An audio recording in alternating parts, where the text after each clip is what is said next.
This is a night when all we do is tell ghost stories, nothing else.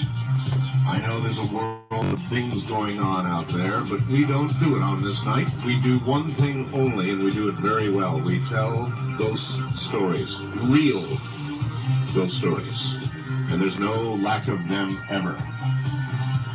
Now, I want to qualify this by saying right up front, no lame ghost stories. Only the scariest, most hair-raising ghost stories that a person could ever relate. That's all we're taking. So if yours doesn't meet up with those qualifications, sit back and listen, because there'll be plenty that will. So those are the rules. Those are the only rules. Your ghost story had better be good, and you should be a good storyteller, too. So that's it. That's all we're doing tonight. I'd like to welcome KLYQ in Hamilton, Montana, 1240 on the dial in Hamilton, Montana. Glad to have you on board the network. That's just great as we continue to grow and grow and grow and grow and grow. This is an unusual Ghost to Ghost tonight. It is an unusual Halloween. It is the first Halloween full moon since the year 1955, and it is the only one until 19 Halloweens more pass.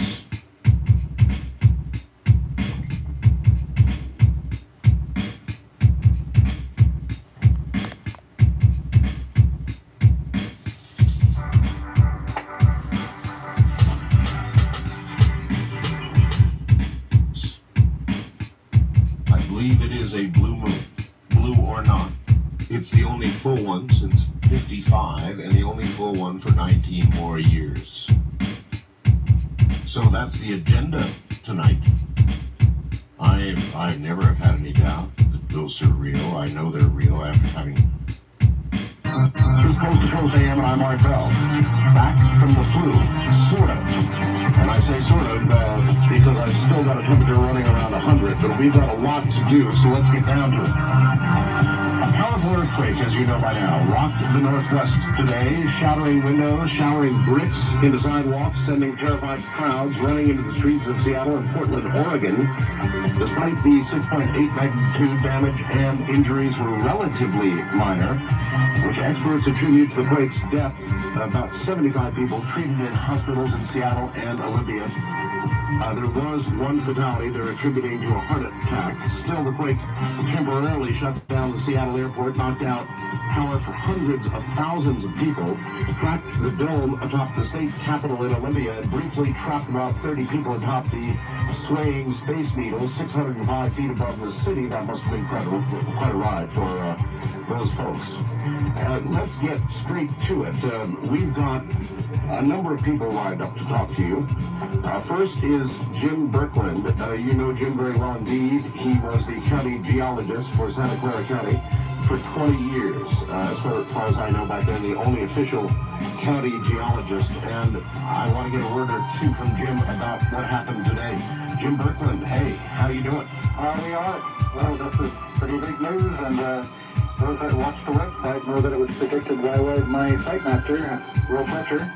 In what manner was it predicted, Jim? It was the second highest tide period of the month.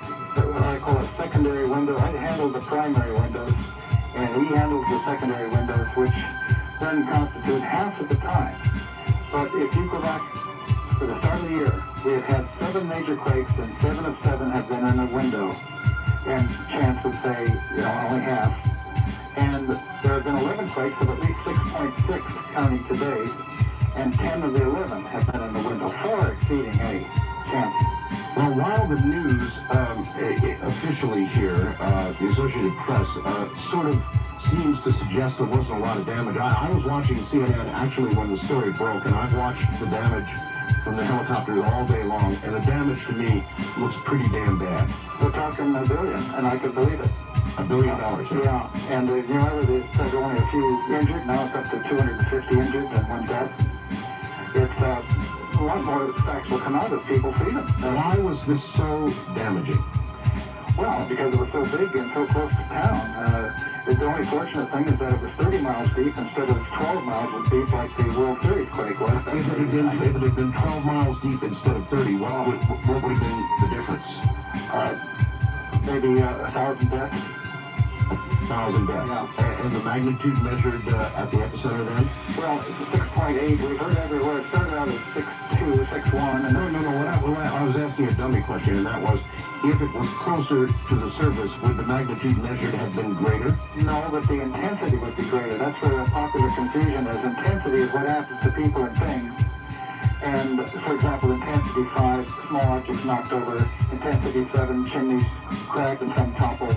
And people feel it in motor cars. They used to have the old modified metallic scale. But it's, the energy is measured by magnitude. And so that every quake should have just one total energy. It's like how many sticks of dynamite were involved. Then for the intensity, it was how close were you to the explosion, and what kind of wall was between you and the explosion, that sort of thing. And then is the Richter scale, in a way, I'm just sitting here thinking about what you're saying, is the Richter scale really a totally reasonable way to predict how much damage there's going to be by the Richter reading? Well, they're related, but you could have a Richter 8 out in the middle of the Pacific, far away from any islands, and if it didn't have a tsunami, well, you wouldn't have any damage. Oh, yes, but I'm just referring to the depth now. And there's the same given area. If the depth is different, the damage is going to be very different. Yeah, the deeper the quake, the better it is locally, but the more widely, the greater section of the Earth feels the quake. So then being as close to Seattle as it was, if it had been at 12 miles, they'd have been that many miles closer to the epicenter. It would have been much worse. I'll be doggone. I just learned something. Now, you may remember about 4 years ago, they had an 8 magnitude quake down in Bolivia. It was felt in Toronto, felt in Texas. There never was a South American quake felt in North America before, but it was so deep, and it was like 600 miles deep. I remember that. Yeah. But it didn't do any damage in Bolivia. Everybody just took a ride. Well, there sure was a lot of damage in this one, boy. I'll bet you the people in Seattle really are kind of on edge tonight. And if you'll pause 1 second, I've got one of those people right here. Peter Davenport, well known to most of my listeners, is where else, of course, at the National UFO Reporting Center in Seattle. Morning, Peter. Good evening, Art. That's right, it is evening still. It was quite a ride this morning, and I just learned about all I know about earthquakes from Jim's description of magnitude and intensity. But all I can tell you is that I'm glad it wasn't the magnitude and the intensity were no greater than they were this morning, because we had quite a ride up here. Well, what kind of ride? Describe it. Well, several things. There was an initial shock. And within a second or two, I looked at my watch. It occurred about 10:54:40, 54 minutes and 40 seconds after. Great presence of mind. Pardon? Great presence of mind to be able to look at the watch. Well, I was running from the windows when that occurred. I hit the power button on my protector, the power transformer up here for my computer, and headed to the center of the building. One thing I noticed, Art, I had a tall stack of newspapers stacked against a southern wall, and they were quickly propelled to the north. But interestingly, I had a pair of snow skis perched against a northern wall, quite precariously, it turns out. They weren't disturbed at all. It quickly led me to conjecture that the shock may have come from the south of Seattle, and apparently that was the case. Is that a reasonable assumption, Jim? Very, very good. That's how the original seismograph by the Chinese a couple thousand years ago was developed. There's a little lion's heads, dragon heads with a little ball, and then they would drop off in a little pot. And whichever pots would have the ball in them, they know the direction was the opposite. There you go, Peter. Yeah. We had a cheap one. I've actually seen those devices in Peking. They're very interesting, and I'm not sure we've improved all that much in the last 2,000 years. Clearly not an earthquake prediction. Yeah. Interestingly, there was a stirring sensation to this, and that's reinforced by the fact that some of the drawers in my desks, which run east and west, were also slightly ajar. And I spent all day trying to figure out how to come up with an equivalent or an analogy to what happened, but The closest I can get is being a grain of sand in the bottom of a gold panner's gold pan as he swirls it with water. The pan going one direction, the water going another, and the grain of sand still in a third direction. It was really a very, very interesting experience. I'm sure people who have been through these know perfectly well what I'm talking about, and of course scientists understand it. I'm sure too. Feeling of helplessness. Exactly. I found there were both physical sensations and shortly thereafter psychological or emotional reactions, like being propelled into a different part of space or time in a matter of a few seconds. And re-experience that over the next few days, wondering if you've just had another quake. Yeah, I've sensed that already, Jim. At 11:34 this morning, just about 40 minutes after the original event, I was sitting on my couch watching the news, and I had the sensation of another shock, but apparently the seismology lab here at the University of Washington, not 15 or 20 minutes walk from where I'm sitting, recorded that there were no aftershocks, so I would chalk that up to a psychological reaction. Oh yeah, that's very natural. Your house not cracked? You got away with all this? Or? Not as far as I know. I actually was moving away from the periphery of my apartment, assuming that the part closest to the center of the building would be the most durable. But that gives our listeners some idea of just how intense this was. And you know, we really, really dodged a bullet up here this morning.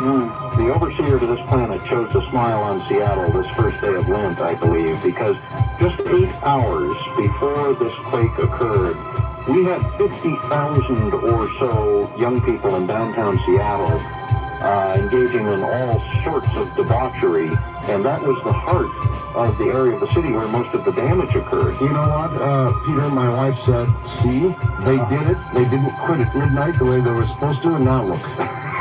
Well, there have been a lot of reports of edgy and antagonistic people and road rage. I have on my website a number of people reported these things from the Northwest in the last week. Yeah, that comes under the category of the emotional part of this. Listen, I'm way short on time. Peter, I want to thank you, brother. Thank you. I know you were right in the middle of it, and take it easy the next few days. It was quite a ride. We got lucky this time. Thanks for the time. Take care, Peter, and I'll tell you what, if you'll hold on just a moment, Jim, we'll get right back to you. Okay. All right, stay right there. Jim Birkeland, who was a county geologist for Santa Clara County for 20 years, will remain with us through the half hour. Ghost to Ghost will happen tonight. Bear with us. Yeah, that kind of a night. Good morning. This is Art Bell once again, and here is Jim Birkeland again. Jim, the interesting thing that I thought Peter hit on was the emotional aspect of this. Oh, yeah. You know, what it actually does to your psyche.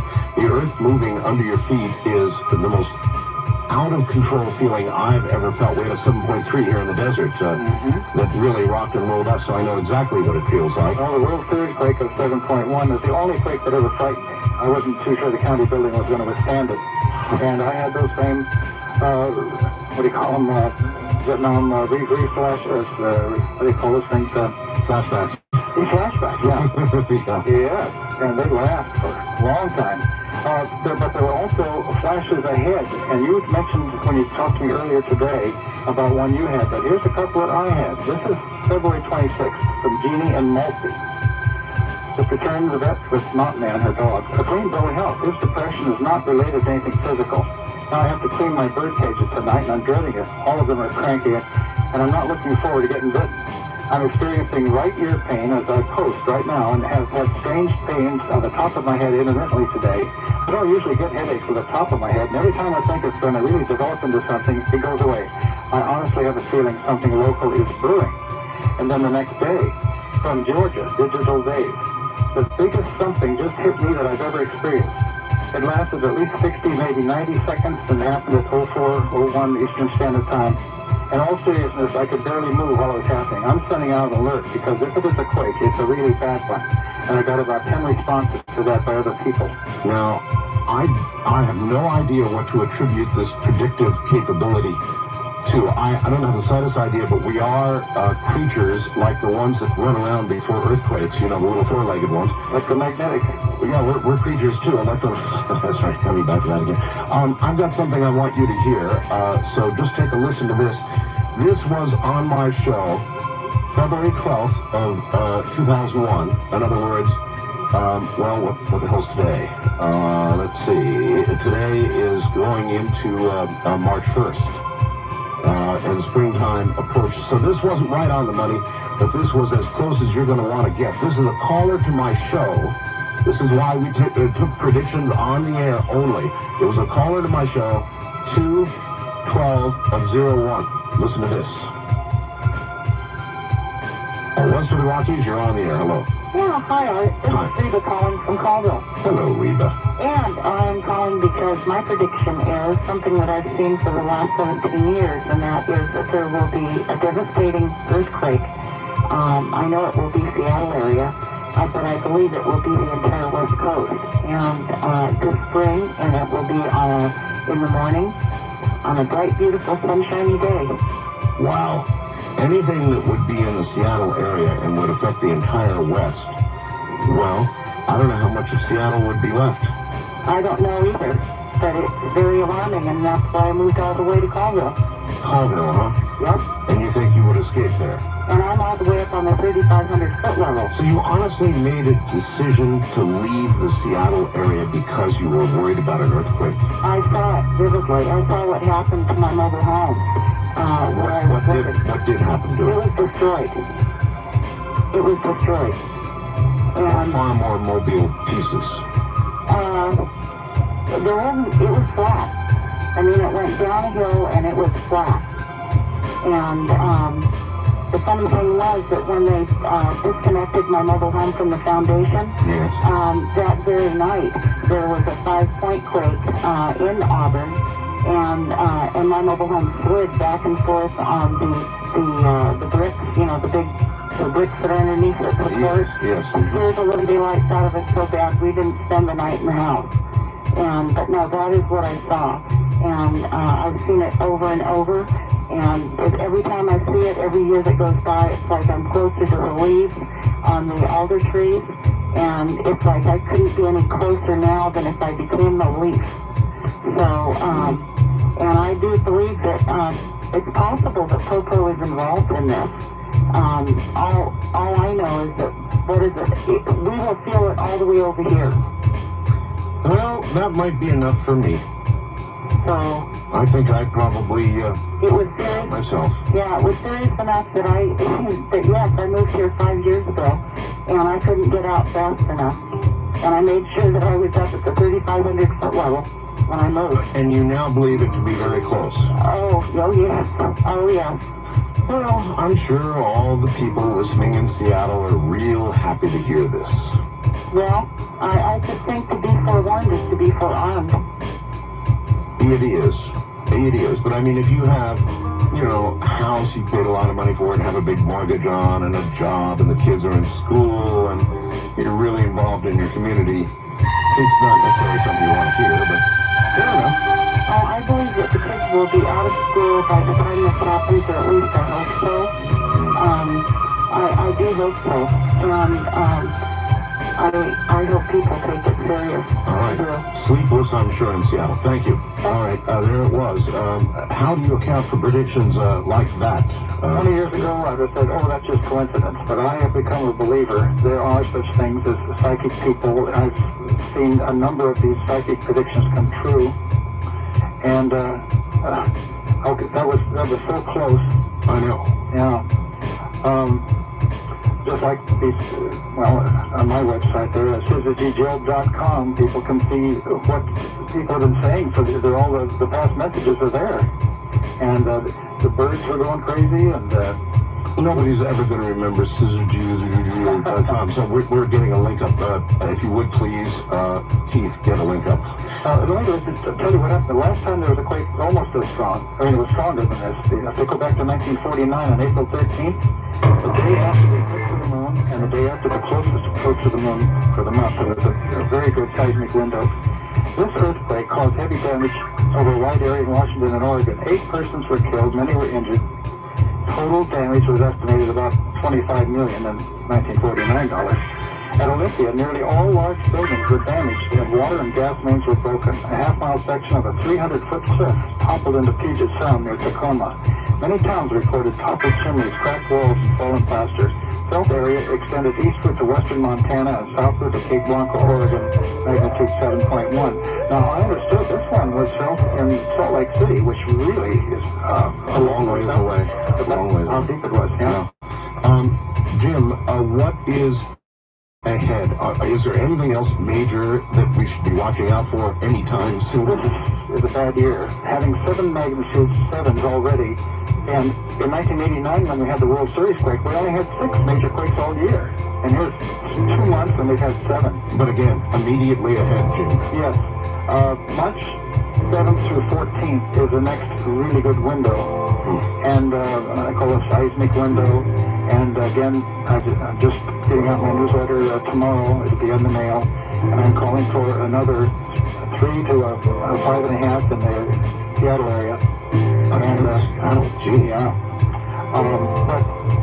But after this, I wrote this up before the main shock. And so you're bound to have aftershocks, even though they're quite correct in saying with these deeper earthquakes you get fewer aftershocks. That's because down there there's less water and the pressure's so great, it usually doesn't give you smaller quakes. It waits until you get enough energy to give you a big quake. Asking you why we're having so many quakes. In fact, they're all around me. I don't know if you've been watching the maps, but it's all around. Oh, man. So, asking you why we're suddenly having so many, probably not a productive question, huh? Well, yes, we're at a solar max.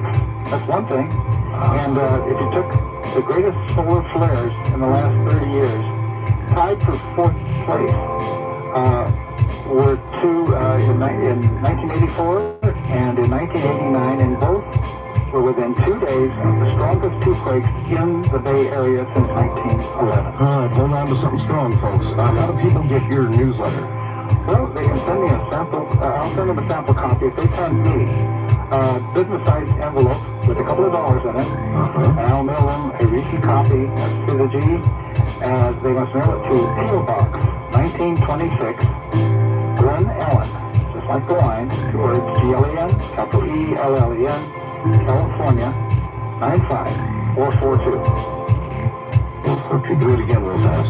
P.O. Box 1926, Glen Ellen, Cal, 95442. All right, Jim, thank you so much for My coming. pleasure, Art. Sure great to have you back.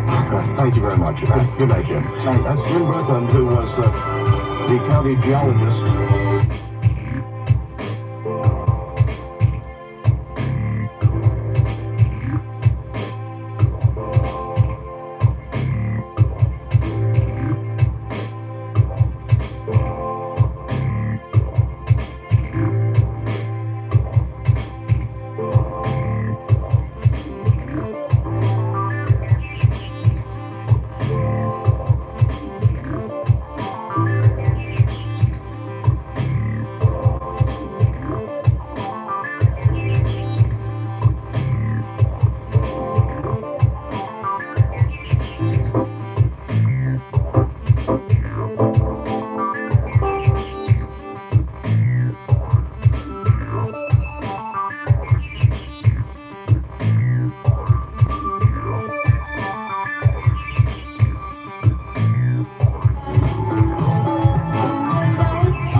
That'd be me all right. It certainly is a weird night. Nights are strange. I can't tell you what's different, but certainly isn't the same as the daytime, is it? Good morning. Covering what has happened in Seattle, and in a moment covering something that happened in Florida that connects directly to the Ghost to Ghost show that we're going to be doing tonight. So stay right where you are. Dark nights just like these, huh? My affiliate in Cleveland, Ohio, is one of the nation's great old, gigantic clear channel radio stations, WTAM 1100 in Cleveland. For that same radio station, there is a reporter. Mark Schwab is his name. That's S-C-H-W-A-B. He's a sports news and sports reporter. And I began getting faxes, emails and faxes a couple of weeks ago, maybe not that long ago, and as we were contemplating the Ghost to Ghost program, people would write and say, did you know that there was a major incident with a sports reporter for WTAM? And I kept getting them, and finally, of course, I decided to call WTAM in Cleveland and find out what was going on. And here's the guy who can tell us, Mark Schwab. Mark, welcome. Top of the very early morning, DR, and to Florida. To you as well. WTAM had sent you to Florida to do what? Cover the Indians, spring training with a flagship home of the tribe, and the Indians have to be my beat. So when spring training rolls around, I pack up, head to Winter Haven, Florida, where they practice and get ready for the season, and stay there until the season starts. Oh, well, so then you're the guy who kind of looks them over and gives Cleveland a preview of what their team might or might not do. Exactly. How do they look, by the way? On paper, they're excellent. On paper, they're excellent. They lost some guys, they brought some new guys in, and now, it's whether or not the new faces blend with the old, the team chemistry clicks, and a few questions the pitching staff get ironed out, but there's so many question marks that a few of the ifs are bound to pan out, so they should be all right this year. All right, so how long then, you stay there a total of how long? I flew in on February 15th and go home March 30th. What did you do, rent an apartment or stay in a hotel or what? They went to a country club that rented one big house for all of us to stay in, because I'm down here, and then eventually our show host will trickle in, and they'll do shows from down here, so there'll be more than one of us here eventually. There'll be 2, 3, 4, 5 of us, so they just rent one big house and put us all in there. One big house. One big house. And therein lies, I guess, the issue. Actually, I've got to tell you now, my emails could have been wrong, but they said that you got so scared, so freaked out over whatever it was that was happening that you refused to stay in there. Yeah, I got to the point I left one morning at 4:15 in the morning after hearing about an hour's worth of stuff. And it was kind of funny because I'm so skeptical and hard-headed about this kind of stuff, and I still don't believe in it. I don't know. I'm usually the first person to tell someone they're an idiot or on crack when they say their house is haunted. So it took a bit for me to finally get out of it. Well, it's a long trip from they've got to be on crack to I'm out of here. Yeah. So what the heck happened? All right, I flew in on a Thursday, which was the 15th. The main event, I guess, it really started to hit the fan on Sunday night. But for 4 days prior, I just noticed it was a noisy house. Some houses are noisy, appliances are loud, or you'll hear creaks or whatever, and those are just house noise. I've been in houses with bad pipes, and they're creepy. They make creepy sounds. Yeah. It was weird, though, because I'd be in the living room on the couch, and it sounded like somebody was walking in the bedroom down the hall. It sounded like there would be a second person in there, but I just wrote it off as noise and figured, whatever. There's no one here. Don't worry about it. And you knew you were doing lines of crack or whatever. Yeah, and I was, I've never touched a drug in my life, but I barely drink, so. All right, So let's get through 4 days of that, and Sunday night, technically Monday morning, 3:04 a.m. An alarm clock goes off, and I thought it was mine first because I had to get up at 7, looked up, wasn't 7 o'clock, and it wasn't my alarm. It was one in a bedroom down the hall, a room that I had been in 3 days, and the clock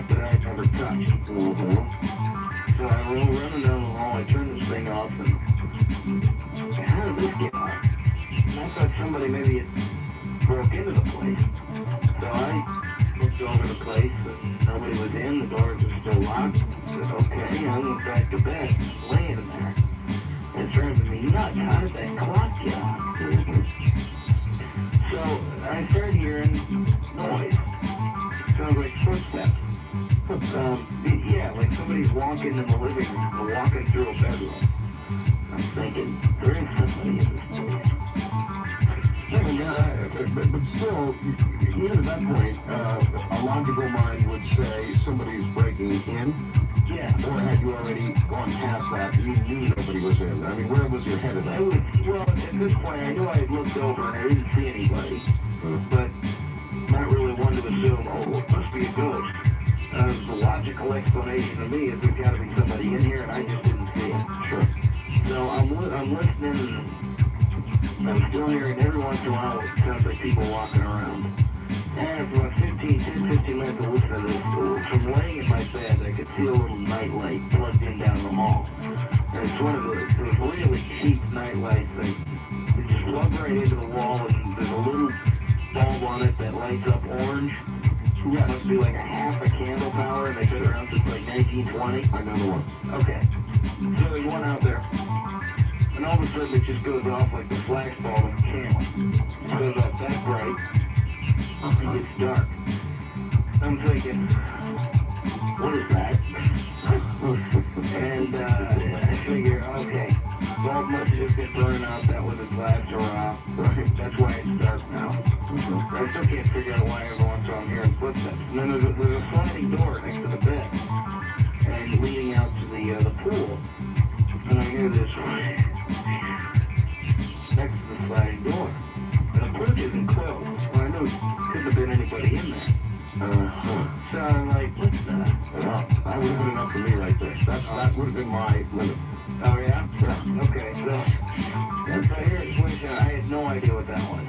I'm thinking middle of the night, maybe I'm hearing stuff, I don't know.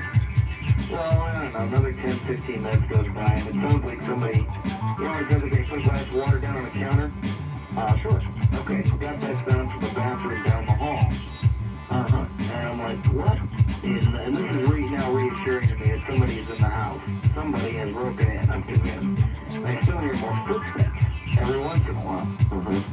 I don't know, another 15, 20 minutes go by, the nightlight in the hall flashes up real bright again. There went my theory of the bulb that just burned out. Oh, you mean, oh my, back to life. Yeah, came back again, real bright, and then it just died. So, I'm laying there in bed, trying to justify all this. I look at the clock, and suddenly it's almost 4 a.m. No, it's past 4 o'clock, 4:05. And I'm like, I'm talking to myself now, you know. Rob, you've been awake an hour in the middle of the night, listening to noises, and for whatever reason being scared. Nobody's in here, the doors are locked, shut up and go to sleep, you gotta be up with me. Sure. So I roll over, shut my eyes, and then let me shut for about 15 seconds, and I will go to my grave, swearing the footsteps I heard in the hallway, heard somebody walk into the bedroom and walk right up to the bed so close to it that I could have like reached out and grabbed it. Open my eyes, there was nobody there. Throw on the light, grab an iron. It was the only thing I could find in the bedroom that resembled a weapon. Did a once over of the place, couldn't find a soul. That's when I didn't know what to do, so I just figured I gotta get out of here. I got dressed, threw my contact lenses, and I basically ducked out the back door, got in the car, and left.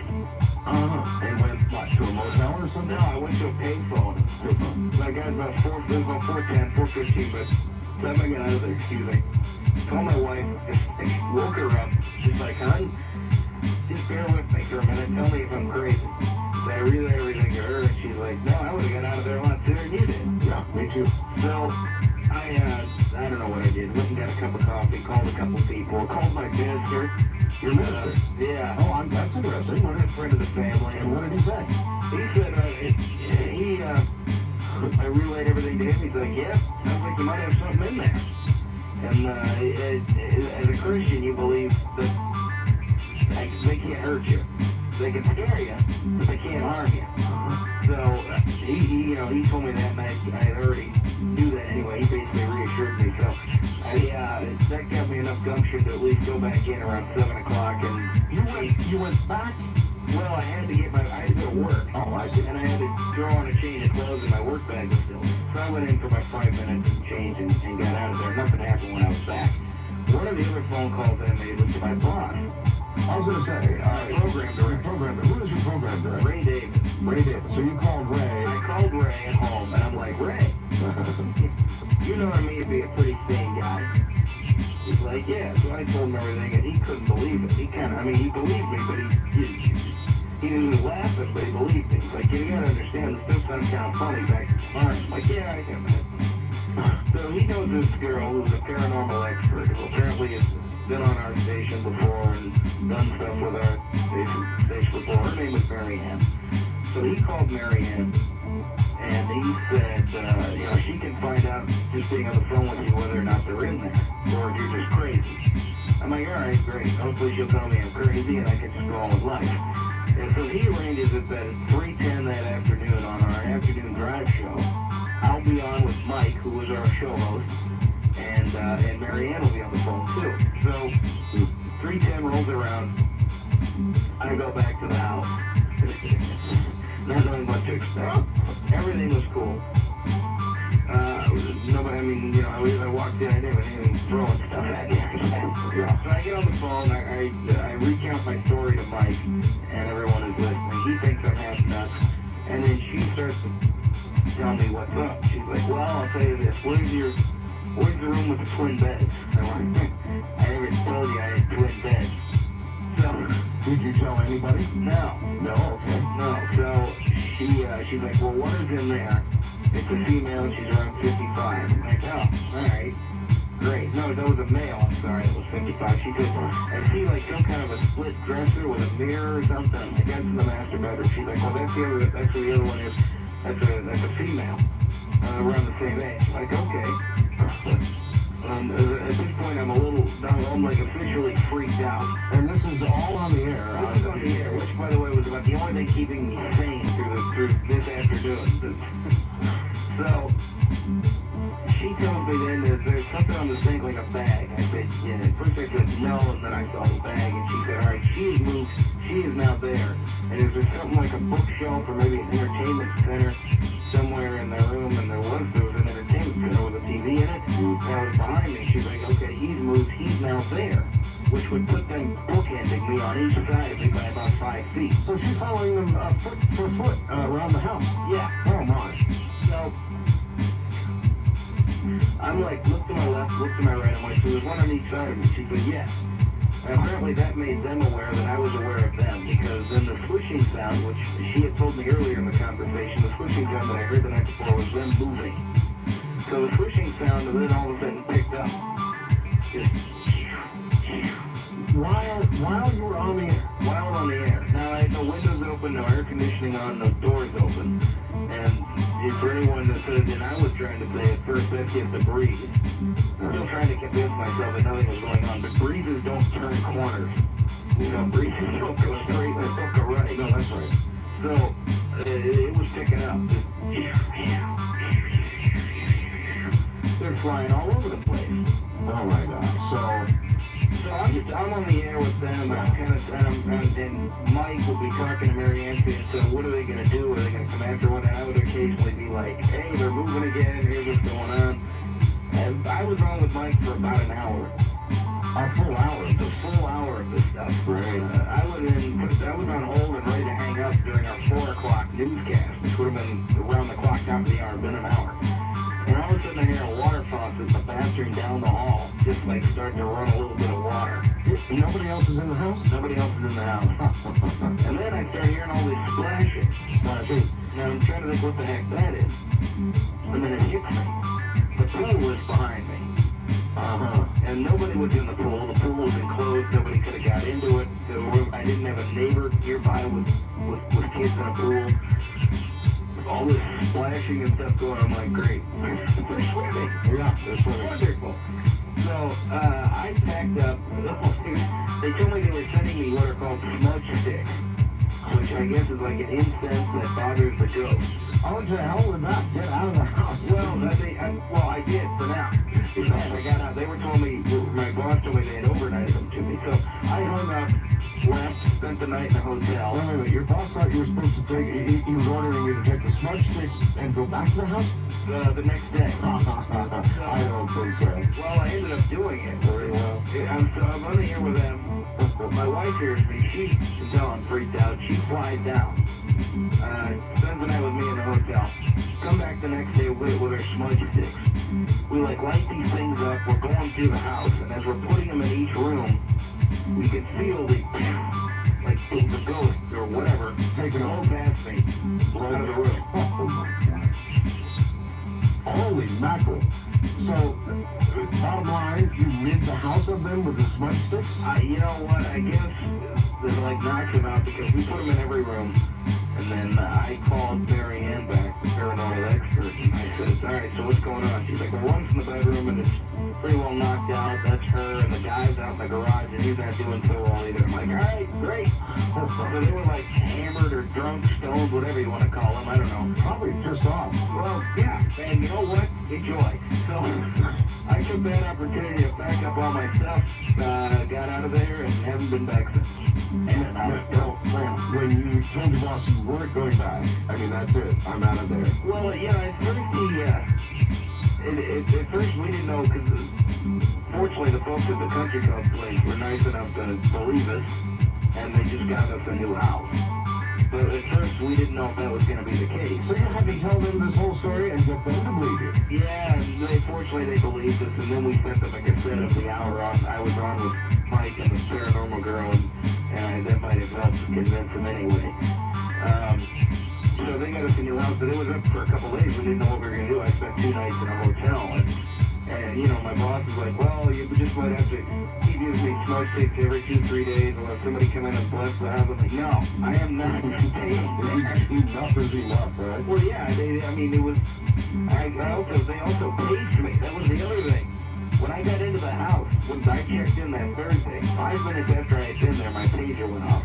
8888. And I didn't think anything of it. I figured somebody paged me a toll-free number, and I never got the rest of it. I called my boss, called a couple friends, somebody had paged me, and I just disregarded it and moved on. After I hung up with Mike that day on the afternoon show, when I had Mary Ann said they're here, and I had heard all the swishing, I hung up, went into the bedroom to pack up an overnight bag, and I got paged again, 8888. And I had talked to her later on. I said, can they do anything with pagers? She said, yeah, they can use the phone. It's easy for them to use the 5 and the 8 button. So I'm like, Well, Mark, as somebody who is very level-headed, because you still are, and never believed in this kind of stuff, how do you feel now? Oh, I figure there's answers to it all, and I don't know them all. And you know what? I've been alive on this earth 26 and a half years, but I've had to deal with it once. Honestly, I don't care enough to try to find out all the answers. I got out of the house, so I get back to doing my job of watching baseball, and I'll be a happy guy. All right, brother, thank you very much for being here. Thank WTAM for allowing you to be here and telling your story. Good night, my friend. Good night, Art. Good night. There you have it, folks. A non-believer. Well, he was. We'll be back.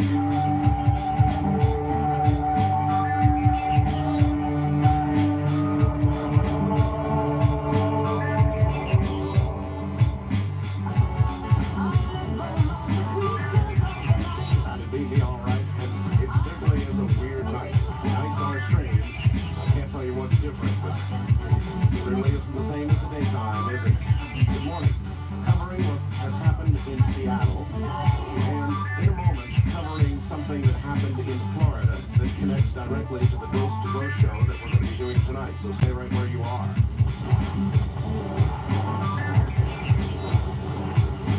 My affiliate in Cleveland, Ohio, is one of the nation's great old, gigantic, clear channel radio stations, WTAM 1100 in Cleveland.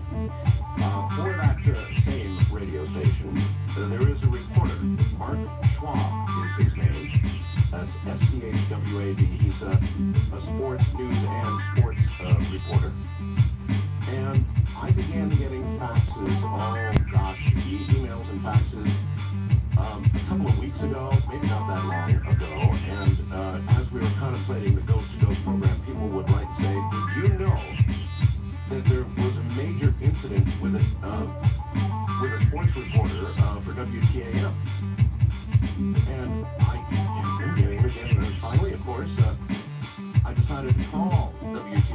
Cleveland and find out what was going on. And here's the guy who can tell us, Mark Schwab. Mark, welcome. Top of the very early morning to you, Art, in Central Florida. To you as well. WGA had sent you to Florida to do what? Cover the Indians. Spring training was the flagship home of the tribe, and the Indians have to be my beat. So when spring training rolls around, I pack up, head to Winter Haven, Florida, where they practice and get ready for the season, and stay there until the season starts. Oh, well, so then you're the guy who kind of looks them over and gives Cleveland a preview of what their team might or might not do. Exactly. How do they look, by the way? On paper, they're excellent.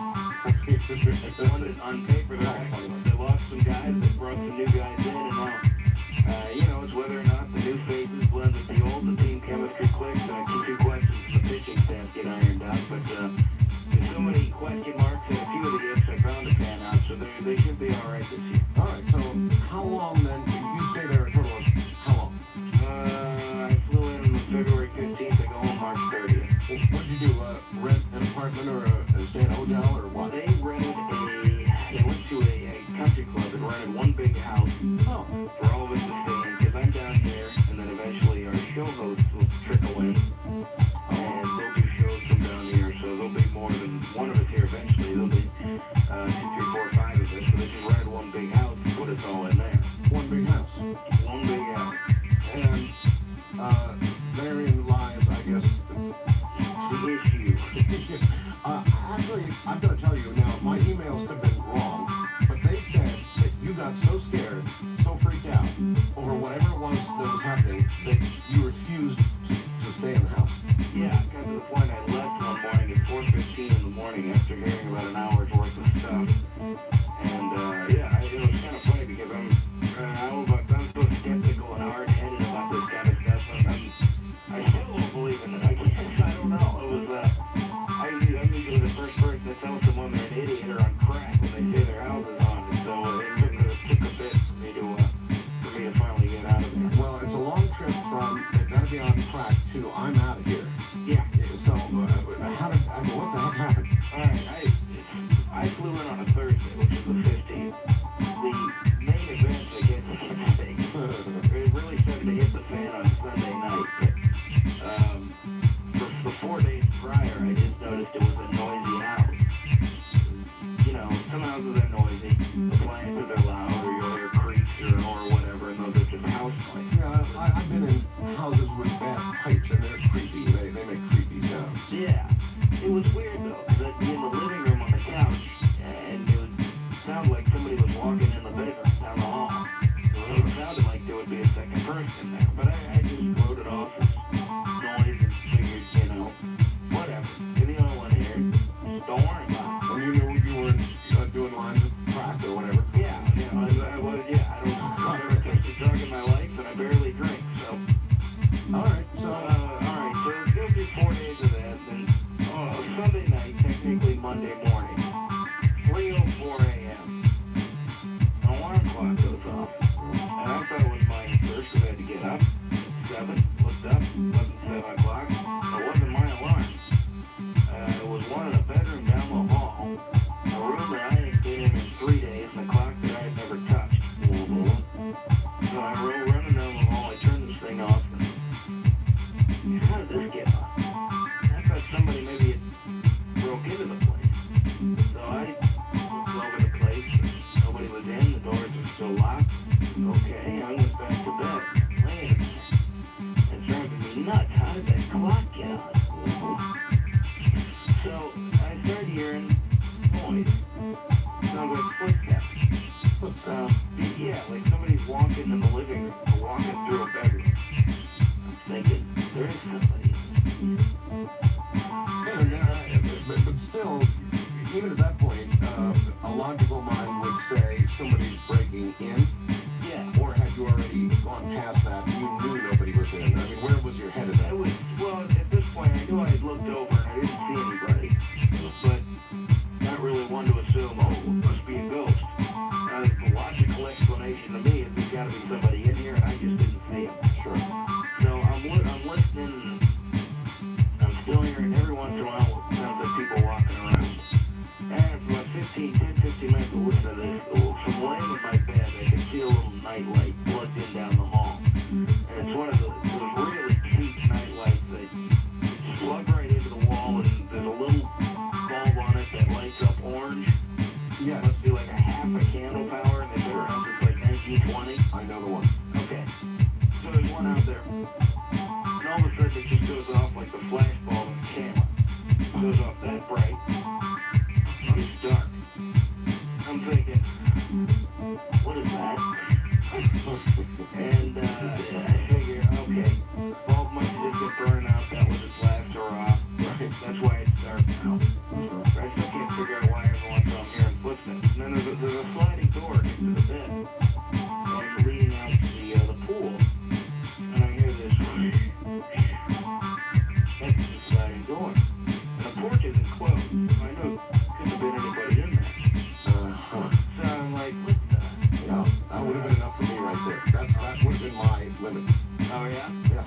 Okay, so I hear a switch, and I had no idea what that was. I'm thinking middle of the night, maybe I'm hearing stuff, I don't know. Well, I don't know, another 10, 15 minutes goes by, and it sounds like somebody, you know when somebody's going to put a glass of water down on the counter? Sure. Okay, got that sound from the bathroom down the hall. And I'm like, what? And this is now reassuring to me that somebody is in the house. Somebody has broken in, I'm convinced. I still hear more footsteps every once in a while. Well, another 15, 20 minutes go by, the night light in the hall flashes up real bright again. There went my theory of the bulb that just burned out. Oh, you mean, I also agree. Oh my, back to life. Yeah, it came again, real bright, and then it just died. So, I'm laying there in bed, trying to justify all this. I look at the clock, and suddenly it's almost 4 a.m. No, it's past 6, I don't know, 4 o'clock, 4:05. And I'm like, you've been, I'm talking to myself now, you know, go on. You've been awake an hour in the middle of the night, listening to noises, and for whatever reason being scared. Nobody's in here, the doors are locked, shut up and go to sleep, you gotta be up with me. Sure. So I roll over, shut my eyes, and then let them shut for about 15 seconds, and I will go to my grave, swearing the footsteps I heard in the hallway. Heard somebody walk into the bedroom, and walk right up to the bed, so close to it that I could have, like, reached out and grabbed it. Open my eyes, there's nobody there. Throw on the light, grab an iron, because it was the only thing I could find in the bedroom that resembled a weapon. Did a once-over of the place, couldn't find a soul. At that point, I didn't know what to do, so I just figured I gotta get out of here. I got dressed, threw my contact lenses, and I basically ducked out the back door, got in the car, and left. And went, what, to a motel or something? No, I went to a payphone. I got about 4:10, 4:15, but then I got out of there, excuse me. Called my wife, just woke her up. She's like, honey, just bear with me for a minute, tell me if I'm crazy. And I relayed everything to her, and she's like, no, I would have got out of there a lot sooner than you did. Yeah, me too. So, I don't know what I did. Went and got a cup of coffee, called a couple people, called my minister. Your minister? Yeah. Oh, that's interesting. What a friend of the family. And what did he say? He said, I relayed everything to him. He's like, yeah, I think you might have something in there. And as a Christian, you believe that they can't hurt you. They can scare you, but they can't harm you.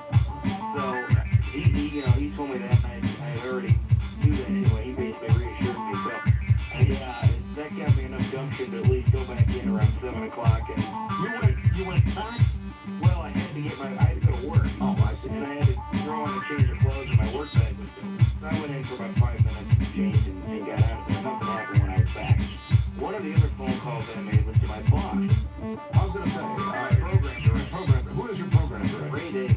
Ray Davis. So you called Ray. I called Ray at home, and I'm like, Ray, you know me to be a pretty sane guy. He's like, yeah. So I told him everything, and he couldn't believe it. He believed me, but he was laughing, but he believed me. He's like, you gotta understand, this stuff sounds kind of funny back at the farm. I'm like, yeah, I know. So he knows this girl who was a paranormal expert, who apparently has been on our station before and done stuff with our station before. Her name was Mary Ann. So he called Mary Ann, and he said, she can find out just being on the phone with you whether or not they're in there, or if you're just crazy. I'm like, all right, great. Hopefully she'll tell me I'm crazy and I can just go on with life. And so he arranges this at 3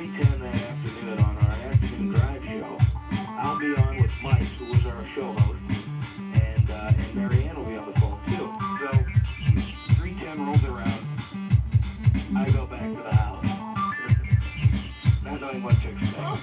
Everything was cool. Nobody, I mean, you know, I walked in, I didn't even throwing stuff at me.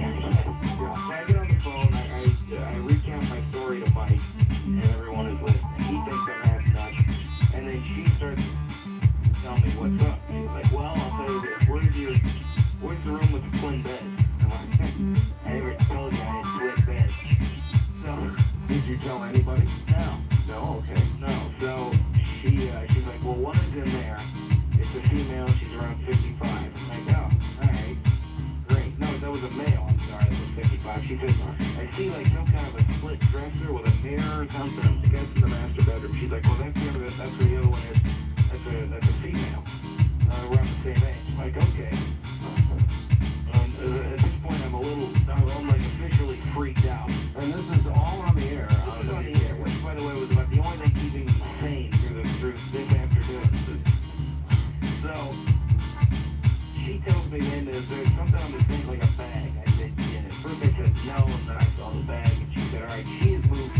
She is now there. And is there something like a bookshelf or maybe an entertainment center somewhere in their room? And there was an entertainment center with a TV in it. That was behind me. She's like, okay, he's moved. He's now there. Which would put them bookending me on each side of me by about 5 feet. So she's following them foot for foot around the house. Yeah. Oh, my. So, I'm like, look to my left, look to my right. I'm like, so there's one on each side of me. She said, yes. Now, apparently that made them aware that I was aware of them, because then the swishing sound, which she had told me earlier in the conversation, the swishing sound that I heard the night before was them moving. So the swishing sound then all of a sudden picked up. While you were on the air. While I'm on the air. Now, I had no windows open, no air conditioning on, no doors open. And for anyone that said that I was trying to say, at first that's just a breeze. I'm still trying to convince myself that nothing was going on. But breezes don't turn corners. No, breezes don't go straight, they don't go right. No, that's right. So, it was picking up. They're flying all over the place.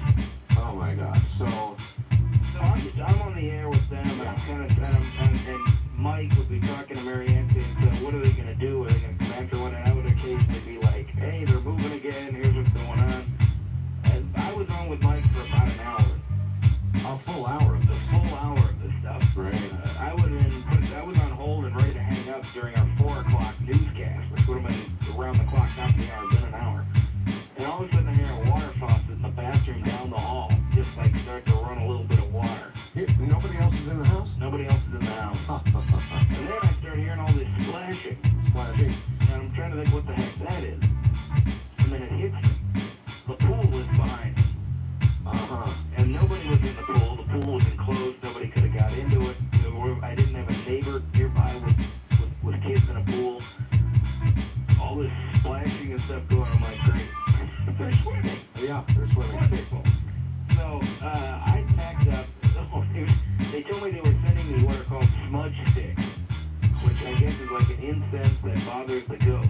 How the hell would that get out of the house? Well, I did for now. For then, I got out. They were told me, my boss told me they had overnighted in me. So I hung up, left, spent the night in a hotel. Now, wait a minute. Your boss thought you were supposed to take, he was ordering you to take the smudge sticks and go back to the house? The next day. I don't think so. Well, I ended up doing it. Very well. I'm on the air with them. My wife here, she's freaked out. She flies down. Spends the night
mean, it was, they also paged me. That was the other thing.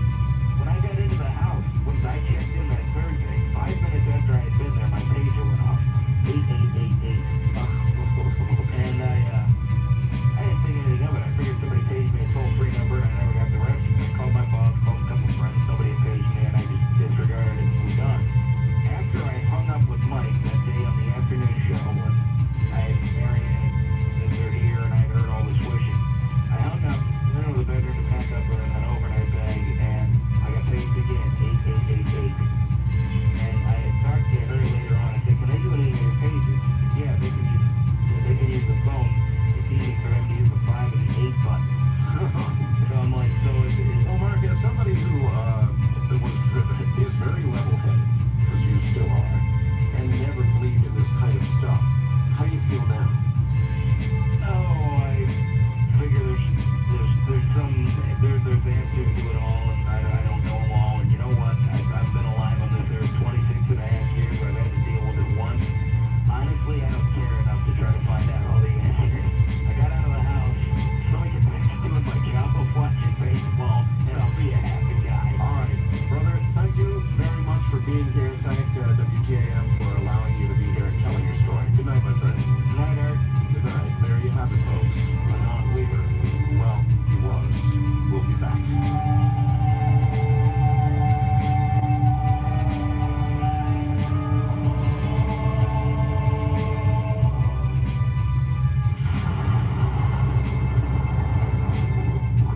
All right.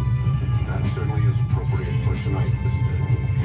Let me first tell you that on my website, we have about 3 pages of brand new ghost photographs for tonight's program. You just heard the reporter in the last half hour for WTAM in Cleveland, who was a complete non-believer in this sort of thing, and it got to the point where the house he was provided down in Florida no longer was livable. Obviously, it was haunted. And non-believer that he is, he finally had enough and he left it. He will not go back to that house, and I don't blame him. When we do Ghost to Ghost, we do serious and real ghost stories. That's why it's frightening. These aren't made up. It's not baloney. It's real. So I warn you, if you frighten easily, turn the radio off. A lot of what you're going to hear tonight is going to be frightening. Most of what you're going to hear tonight comes from all of you. Your real stories. It's exactly what makes them so frightening. I don't laugh at people who have these experiences. I don't laugh at all. Mark Schwab, I'm sure got chuckled at by his friends at WTAM. But I can assure you, if it happens to you, the smile gets wiped off your face very quickly indeed. Are ghosts captured on film? Yes, they are. On digital cameras? Yes, they are. And if you'll go to my website right now, see, and you go to program and tonight's guest info, you will see Ghost to Ghost AM with Art Bauman. Below it, you'll see recent ghost photos, 3 pages. Take a look at some of those. There's a fire photograph in there that is evil from start to finish. There's a photograph that'll just scare the you-know-what out of you. It's obviously not just the random flicker of a flame caught on film, but something truly evil caught on film. And that's one of many up there, but it's completely freaky. That's all I can tell you. Completely freaky. All right. Now, I've got somebody on the phone that sent me a fax earlier today that freaked me out because it has to do with a band that I work with. And some of you may recall that I did a guest appearance on Dark Skies, NBC's Dark Skies. Remember that?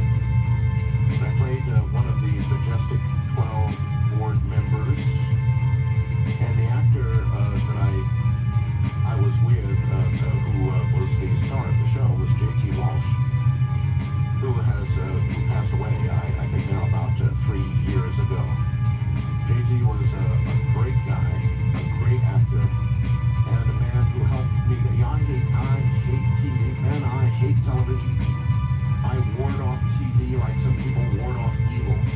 I just don't like it. I turn it down right and left. But working with JT was really fun because he was so relaxed and so natural and so intense with regard to what he was doing. And he just relaxed me, and we had a blast doing Dark Skies. An absolute blast. Now, why have I said all of this?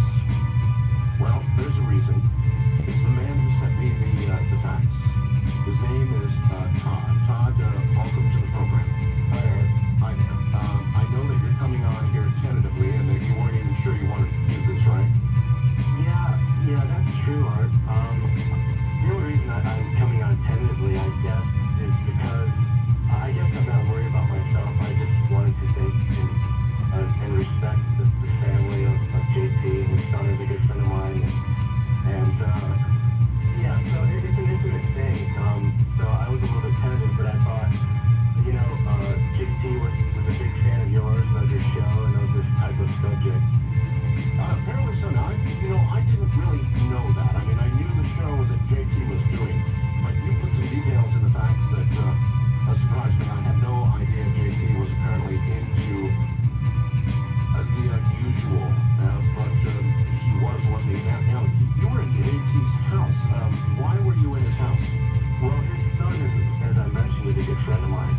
And about 2 years after JT passed, myself and 2 other friends moved into the house with his son. I met his son at the airport, or I should say his son met me at the airport, believe it or not. JT sent his son down to the airport when I came to do that episode of Dark Skies, so I met his son, very nice fellow. Yeah, he actually had mentioned that to you once before. Oh, no kidding. Yeah. All right, so you moved into the house with his son and then one other? Actually, two others. Right. And we all from time to time had a number of experiences, but I think that I've probably, for some reason, had the most, or kind of absorbed the brunt of the experiences. As a matter of fact, as that last guest that you just had on there, I just wanted to say that those types of stories in the house were a common type of occurrence. What kind of, like what? Well, first of all, I want to say that I always got the sense that the spirit in the house was not a mean spirit. As a matter of fact, it was quite friendly, and just the sense that I got, and I got the sense that the spirit actually kind of liked us being there and living in the house. But well, here's one. Okay, well, just before you go on, you wrote. I also want to point out the study, which I guess you're talking about, was filled with books paralleling the topics of your show, including books on ghosts and communicating from the other side. This is in JT Walsh's house, right? That's correct. Okay. So some I still have in my possession to this day. You say including a copy of the script from the episode that I was in with him? Dark Skies, yeah. You're kidding. No. As a matter of fact, Art, I learned of JT's death from your show. I was driving in my car late that night, and I was friends with John, although I didn't know JT in life. I was friends with John. I was riding home late at night listening to your show, and I learned of JT's death from your program, from your voice. So JT obviously was considering all of this, whether there was life after death, and if there was, could one communicate from the other side? He was obviously considering all this. Most definitely. In my opinion. So then, at one point in here, you say you were finally living in a full-blown haunted house. Right? Is that accurate? That's accurate, yeah. Okay, when you say full-blown haunted house, what do you mean? Well, just like that gentleman was talking about earlier, talking about, common thing was hearing footsteps a lot, flickering of light on and off, doors that would lock. We never, like for example, the front door would lock a lot, but none of us, we were all bachelors, it was just kind of foolish, but none of us had a key to the front door. You could only lock it from the inside. And there was a lot of times that I stayed alone in the house, and I would leave to go do this or do that, and I couldn't have possibly locked the front door myself, because then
delusions. Well, that's probably true. And I would admit that, you know. But it's just coincidence to me. It's just an unconscious thing. But the next morning, the realtor was coming to show the house, which was obviously wasn't a very good thing. But I always kind of got the sense that whatever the spirit was didn't want us to leave and didn't want any new people to come in. Yeah, that would make sense, wouldn't it? It did kind of at the time, yeah. Since his son was there. That's true. That would make all the sense in the world. And by the way, what did his son say about it? Did you talk with him about this? We did, and there were, you know, the other guys in the house were having pretty intense experiences as well. He had mentioned that there were other friends and family, close friends and family that he had that had noticed some things, and he didn't deny the fact that he didn't quite have the intense experiences I don't think that we had. So I don't know if in a weird kind of a way it kind of comforted him, or I can't, you know, I can't really speak for him, but he was aware of it, but I just don't think to the extent, you know, that we were. Well, you know, J.T. Walsh was a very, very strong personality. So it would not surprise me that in death, if it were possible, and if, you know, we don't know half of what we know about the other side, and it goes, I'm still learning as everybody else is, but such a strong, dominant personality might indeed make an imprint of the sort that you described on somebody living in that house, particularly shortly after death. I really can see that happening. It wouldn't surprise me at all. Although, you know, I will say for a large part that even though you kind of became aware, you know, of this was happening, you still are kind of in a sense of denial when things happen to you right in front of your face. You know, when a door locks right in front of your face or whatever it might be, you still are in a sense of denial about it. You know, you don't live every moment while you're in a house like this where you're constantly thinking about it. Sure. Which kind of leads to my last story. It's a little bit crazier. That's okay, go ahead. Well, one of the things that would happen to me a lot, almost nightly, is my bed would shake. And there'd be a fresh smell of smoke coming from the next room, which was the smoking room. And JT was a smoker and, you know, things like that, which I don't know if that's the case or not. But Your bed would shake? my bed would shake almost nightly. And how hard? I mean, I remember it. Until I woke up. You remember The Exorcist? Yeah, but it was never anything like that. But enough to wake you up. And usually it would until I woke up. And after a while, it would actually continue to shake after I was awake. Then after a while again, it would just start shaking even before I fell asleep. And sometimes I couldn't tell if it was the bed that was shaking or if I knew it was shaking when I woke up and my heart was pounding so hard that it was my heart that was causing it. And sometimes I would feel like things in the mattress, like fingers and things like that. But and I actually checked the mattress to see if there was mice in it, and with my roommates and all kinds of stuff, and there was nothing. They happen almost every night. But this one night in particular, I had fallen into a very deep sleep, and I hadn't slept very deeply lately because of the shaky bed stuff. And I had reached this very deep place in sleep, when you know that point where you kind of start to reach almost a sleep paralysis. Absolutely. You know what I mean? Of course. Well, it was almost as if, and I don't know this for certain, but this is the impression that I got, that whatever this being or entity was waiting for me to reach that place. And the moment that I did, I could almost see that it was almost as if it was a shadow-type being, grabbed my right arm from the right side of my bed and started to pull me out of my body. Pull you out of your body. Pull me out of my own body, yes, that's correct. And it actually became a struggle for quite a while. It seemed like a long time, but I'm sure it was only just a few seconds. And I got the sense that this being was almost trying to get inside of me. I don't know if that's what it was. It was just my imagination. I know it wasn't a dream. I know that for sure. And it's because as soon as I sat back and kind of got right back into myself, I was awake right away. And that was by far, even though things that happened physically in the house and things like that was by far the most dramatic experience. All right, well, you and I guess then had no way to know that it was J.T. Walsh, but it was his house shortly after he passed away. So that's some story, my friend. I really appreciate your telling us. I assume that house has now been sold. Yes, it has. And so you're not experiencing it anymore. Well, we can hope as if JT is at peace. I'm sure he is. He certainly I think so. Thank you, my friend. Have a good night. Good night. I don't know. You decide. I'm Art is Coast to Coast AM. Here on out tonight, the only thing we're doing is taking your ghost stories. And by that I mean the real ones. The serious ones. Not the little insignificant ones, but the serious ones. It's called Ghost to Ghost. And it's coming right up. It's nighttime. It's the time you do this sort of thing. This is Ghost to Ghost, and I turn the rest of the night over to all of you. Let us begin.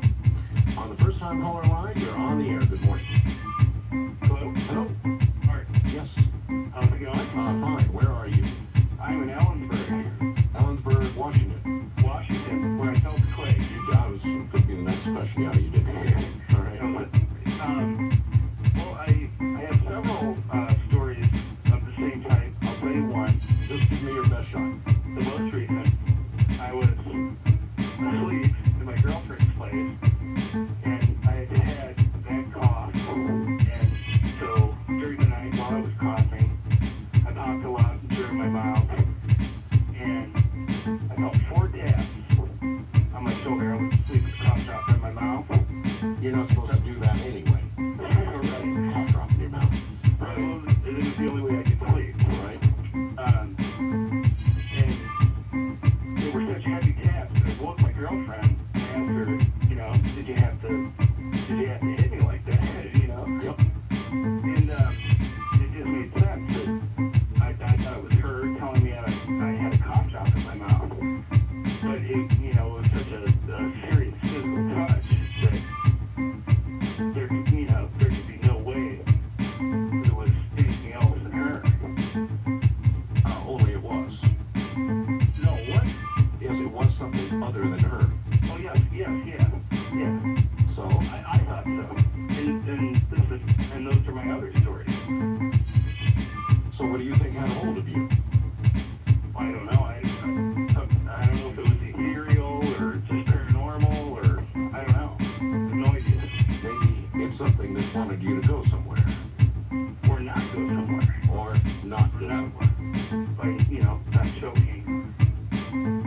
Whatever, because it was in the very back of my throat when I woke up. The lozenge? Yes. Well, you know, there are some who would say it was a sleep thing, that nobody was tapping on you. But There's others who would say that it was maybe your guardian angel trying to save your life because you were about to choke to death on a throat lozenge. well, right. I know it seems silly, you know, but I wouldn't have called in if I didn't think it was. No, not silly. Not silly, sir. I appreciate your call. Thank you. Maybe, you know, look, who's to say what the nature of the other side is? Who's to say that besides scaring the you-know-what out of you and being evil, and there certainly are evil entities, and by the way, again, go to my website. You want to see an evil entity, I'll show you one. We've got 3 pages of recent ghost photos, and there's one in there of a fire, and if that's not the most evil entity I've ever seen, anyway, you judge for yourself at www.artbell.com. We've been saving the ghost photographs, the new ones, and we've got, I think, one of the best collections of ghosts on the web. But these recent ones we've been saving for you. Keith has been sort of compiling them. And by the way, if you have a really good ghost photograph, you can send it to webmaster@artbell.com. That's webmaster@artbell.com. Even tonight, we'll get it on if it's a really, really good one. So, if you want to send one in, you're able to. Those who have done so in the last month or so are up there now, and a couple of them are really, really evil. Good morning, Wildcard Line. You're on the air. Hello. Hello. Hello, Mr. Arbell, sir. Yes. My name is Josh. I'm in Seattle, Washington. Oh, Seattle. And the Ground zero. I asked you, did I feel the earthquake? Yeah. And yeah, I did. Obviously. Where were you? I was actually walking. I live up on the hill near White Center. Right. I was walking down the hill towards my bus stop, and I can see all of Seattle from there. And it was like kind of waving one way, and I was waving the other way. It was very disorientating. Yes. But yeah, so it was pretty weird. Yeah, I actually do have a lot of better ghost stories than this one, but I want to put this one because I actually caught a voice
Yeah, so very brand new tape on it, Radio Shack as well. Okay, all right, good enough. And so you asked if anybody was there, and Yeah. what we're about to hear is what came back. Yeah, I gotta let you know that when you first played it back, it just sounded kind of like a background whispering. Yes? But I also knew some people who had equipment to amplify it and take out the noise. Yeah, of course. Yep. Right, and so it sounds kind of wavy. All right, that's right. Go ahead. Let's hear it. Okay, because it's kind of played twice now. This is exactly what we heard with the first question, and we got no responses to any other questions after this. All right. Okay, here it goes.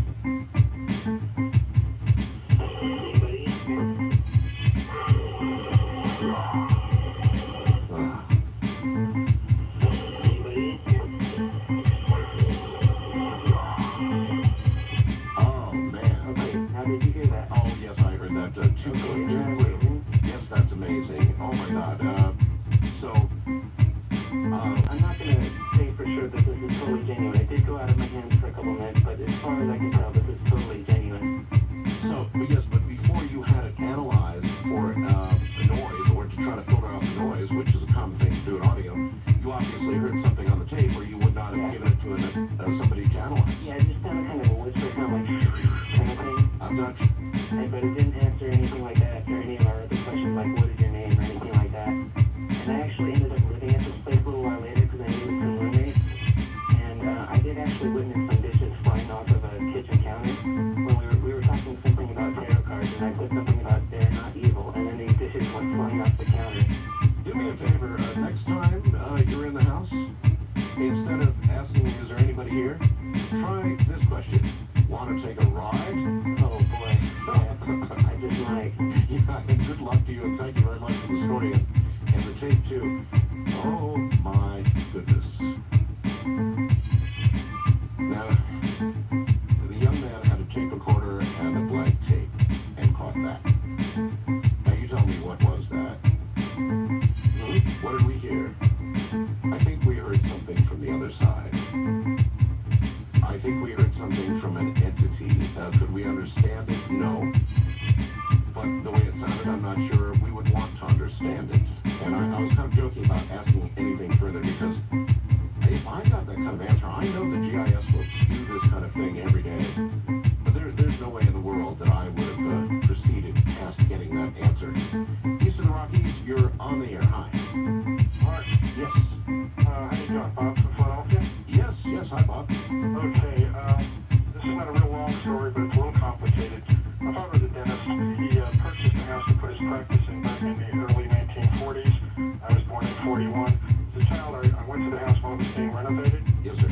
and on the second floor, it's a three-story building. On the second floor, I felt really freezing cold, unusually cold, considering the rest of the building wasn't chilly in any way. And I felt that I was being watched. Well, my father said, no, you're just, being silly, so forth and so on. I didn't start to actually live in the building until the 1960s. And I was brought up to be one of these people who, did not, in fact, believe in any such thing as paranormal, ghosts, any of that kind of thing. I understand. Yes. And the deal was is that I purchased the house in 1970. I got married, and my wife and I lived in this house. Anyway, my wife had said to me, you're talking to yourself. Why are you talking to yourself? And I said, that's not me. She said, well, why? Isn't it you? Who's doing the talking? If it's not you, there's only two of us here.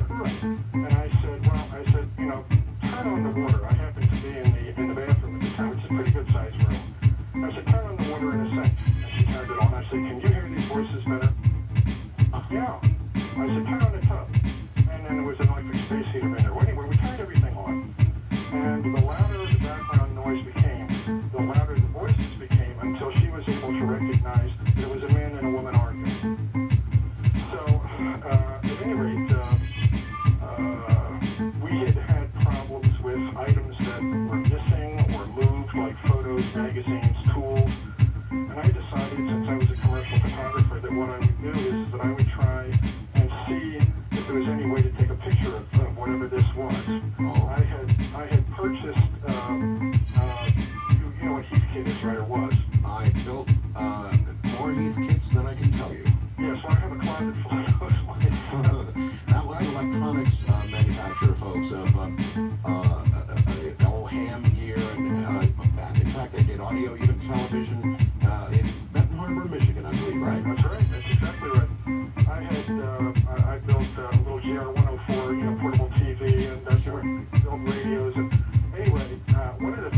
had done is I had purchased a bunch of kits that all had to do with security. There was, ultrasonic detectors, with transducers. There were all kinds of a base unit, a phone dialer, a whole bunch of this stuff. Sure. And when we turned it on for the first time, of course, basically my wife thought that it was, something I had done that was wrong, but it wouldn't be on very long, especially at night, until, of course, the alarm went off. And it came down to the point where we shut the units off until we found out which one of the ones was going off the most. And I, of course, replaced it. And we had the same problem. I did it 2 or 3 times. So I said, I'll bet you that whatever it is that's been, causing these noises and problems, again, second floor, 3-floor building, it was right there on the second floor. The one that faced the length way down the hall was the one that kept going off. So I said, if we can detect it, we can photograph it, because we'll be able to use something like aeroelectrochrome or whatever, and strobe lights, that makes all the sense in the world. You've got a way of identifying roughly where it is, so the exact distance. you can set up and catch it. Yeah, gotcha. And at one point, I had even bought a kit from Polaroid, the Polaroid ultrasonics. Oh, yes. For distance measurement. Yes. And at any rate, I wanted to set up a test. I wanted to see, if, what time of day was best, and, so I set this unit up, and I took it down. It was above the door, mounted to the door frame. I took it down, and I put it on top of one of the drawing table benches that I had. Right. It's about 3 foot tall. Right. Just to make sure, I put some plywood through the rungs, and I put some encyclopedia on top of that, and I put the wire down through the door into the rear room. The hall runs east and west. There was a rear steps coming off just behind where this was. It went north-south, and the front stairway again ran east and west and met the hall in the middle. Hey, you were setting up an entity photographic track. Yes, exactly what I was doing. All right. And I didn't know whether I'd have the back like this, front like this, but I just wanted to know. But anyway, I waited until my wife had gone out. We had a couple of cats. I put them in the bedroom on the 3rd floor and locked them in. Well, they were 5 minutes and they were sound asleep. I turned the central processor on, which would detect a signal from the ultrasonic on the 2nd floor, and I decided I better not move around the house, so I stayed in the 3rd floor kitchen. It wasn't more than 5 minutes, and the alarm went off. Well, it was loud, and so I thought, well, I better, the cats are going to die of this noise. I walked into the bedroom, I turned the central processor off so the alarm stopped, and then that's when I heard the crash. There was crashing and banging, scared the life out of me. I thought maybe, it wasn't picking up, in fact, an entity, it was picking up a burglar. And so I went downstairs, armed to the teeth, with the kitchen knife is all I had. And there's all my gear down the bottom of the steps. All your gear. Yes, everything. The ultrasonics at the bottom, the stools at the bottom, and the wire is interestingly enough, this had a very short AC cord. It actually put the signals back to the AC lines in the house, so that it didn't require any additional, wiring in the building. Right. The deal was that all of this was down the bottom of the rear steps. There were dents in the side of the walls of the steps and the ceiling above the steps where it had bounced and bounced and bounced on the way down. Like somebody threw it down. That's exactly what had happened. That was when I decided that, probably I shouldn't risk a Nikon or a Hasselblad. It's not. Yeah, I see what it was. It's more my wife's decision not to do it. Did you get any photographs? No, I was sort of thwarted in that regard by Linda saying, I don't think you should risk the photographic equipment, because if they could do that, they could do anything else, because this was a physical. You said that, going back to the water and the fact that you could hear some people arguing. They were arguing over a child who apparently was sick.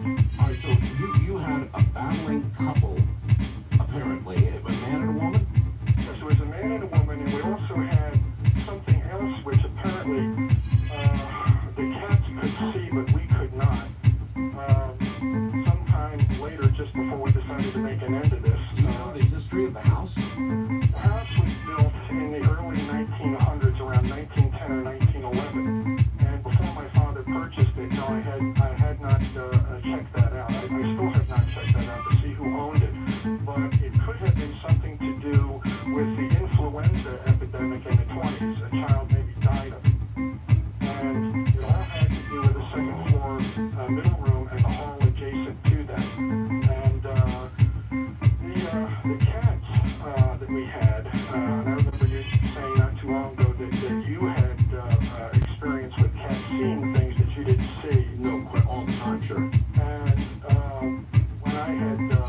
was our yard, actually, the third floor, and they were talking. I tried talking to them. They didn't pay any attention, so I turned one around physically. Now, of course, they never bit us and they never scratched us, so they just simply, tried to regain their original position with respect to that corner of the room. Right. They were looking just below the ceiling, which is very high, probably about 8 feet off the floor is where they were looking, and I couldn't see anything.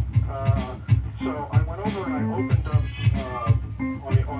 of the three windows. This would be the window left. I opened the shades on the window right. I opened the curtains, and out of the corner of my eye, not my central vision, yes, but my peripheral vision, I could see a darkness, and it looked sort of like what you would expect a gingerbread man to look like. That is to say, no definite limbs, but yes, there were what looked like legs, arms, and a head and a torso, but no real definition. No, you could not see, a fingernail. You could not see. Oh, brother. And here's this thing, and I cannot hear it. I cannot see it. All right, listen, we're way out of time here. I'm sorry. No, that's all right. I appreciate the story, and I hope all is well with you now. That's some Yes, we had that taken care of. We basically prayed it out of here. All right, thank you, my friend. You have a nice night. You too. Great. I'm Art Bell.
smile falls from her face, and she said, "What did they do now?" And I'm like, "Oh, so this has happened before." And she said, "What did they do?" And I said, "Well, a large ball rolled in front of my feet really quickly and stopped." And she said, "Yeah, well, they're kind of pranksters." And then she goes on to explain that her daughter, they had only lived in the house a few years. Her daughter had had some sort of incident in the basement where the ghost had tripped her, and she sprained her ankle, and she'd finally gone into the history of the house because she didn't know what was going on, and it turns out they're the third family to own the house. The house was built in 1927. The original owners of the house had a very hard life, very hard time, lost a daughter to a very difficult circumstance, and the woman, who they feel is the person occupying the house still, was very sad, and so she started telling me a bit about her, and she said her name was Mary Wells Brown, and she said, "Oh, I have a picture of her." And I said, "Oh, I'd love to see it," which I think is probably going to be a small snapshot. She said, "I found a picture of her in the attic, and I've decided to honor her. I had this picture of her so she doesn't feel like I am occupying her house and not honoring her." And I said, "I'd love to see it." She touches a panel on the parquet wall, and the wall moves. Really? Yeah, revealing a hidden back room that is basically a shrine to this woman. There's a sepia-toned picture on the wall that's probably 2 by 3 feet with a carved wood frame hanging really far up above a fireplace. And I try to walk in the room, and I can't. What do you mean you can't? It's very cold to begin with. Which it was December, so it could have been, except that this is California. But anyway, the room was amazingly cold. I put 1 foot in to get closer to the picture of the woman, and I feel like I'm trapped in molasses. Good Lord. And I'm like, I can't move. And the woman goes, "You know what? That happened. I understand." So I literally back out of the room.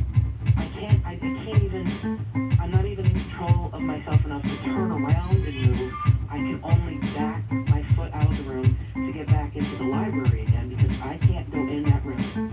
I've never had an experience like that. I couldn't explain it. Before this occurred to you, had you ever had an experience like this? Never. Had you been a believer in ghosts or spirits or life after death, or are you religious? What's your background? Well, I am religious. I have a spirituality. Yes, I was raised Southern Baptist. I'm from Kentucky originally. I've lived in Los Angeles for 8 years. But I wanted to believe, sure. I mean, my mother passed away 9 years ago, and I'm an only child. And before she died, I was like, all right, look, you really have to come back. Death is not going to separate us. And I have not heard from her, so I'm a little pissed. But I wanted to believe, definitely. I've never had an experience like that in my life. Never. And you're sure of what happened to you? Absolutely. Now, obviously, the woman in this house had encountered this, whatever ghost, so many times. She decided to build this shrine. Well, when I say shrine, I suppose I'm being overly dramatic. Well, no, look, if you push a button and the wall changes and a picture comes out, that's a kind of a shrine. She had to go to a lot of trouble to do that. No, I think the wall, that sort of secret room was always there. I think she made that Mary Wells Brown secret room. I mean, she hung the picture there, as it's like, all right, I'm giving her her own space so that she doesn't get pumped off that we're here. Well, that's going a pretty long way, isn't it? Maybe. My. All right, I really thank you for this story. Thank you, sir. Yeah, you take care. To the point that she physically could not enter the room. It would be sure fun to get the story from the lady who showed her the secret passageway, the secret room with the portrait of the woman. First time caller line, you're on the air on Ghost to Ghost AM. Good morning. Good morning, Art. Hi there. How you doing? I'm calling from Akron, Ohio. Akron, yes, sir. I got a story about I went to school in a small town in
haunted by the children. The only time there would have been children there was, as you suggested, when they were there as a shelter.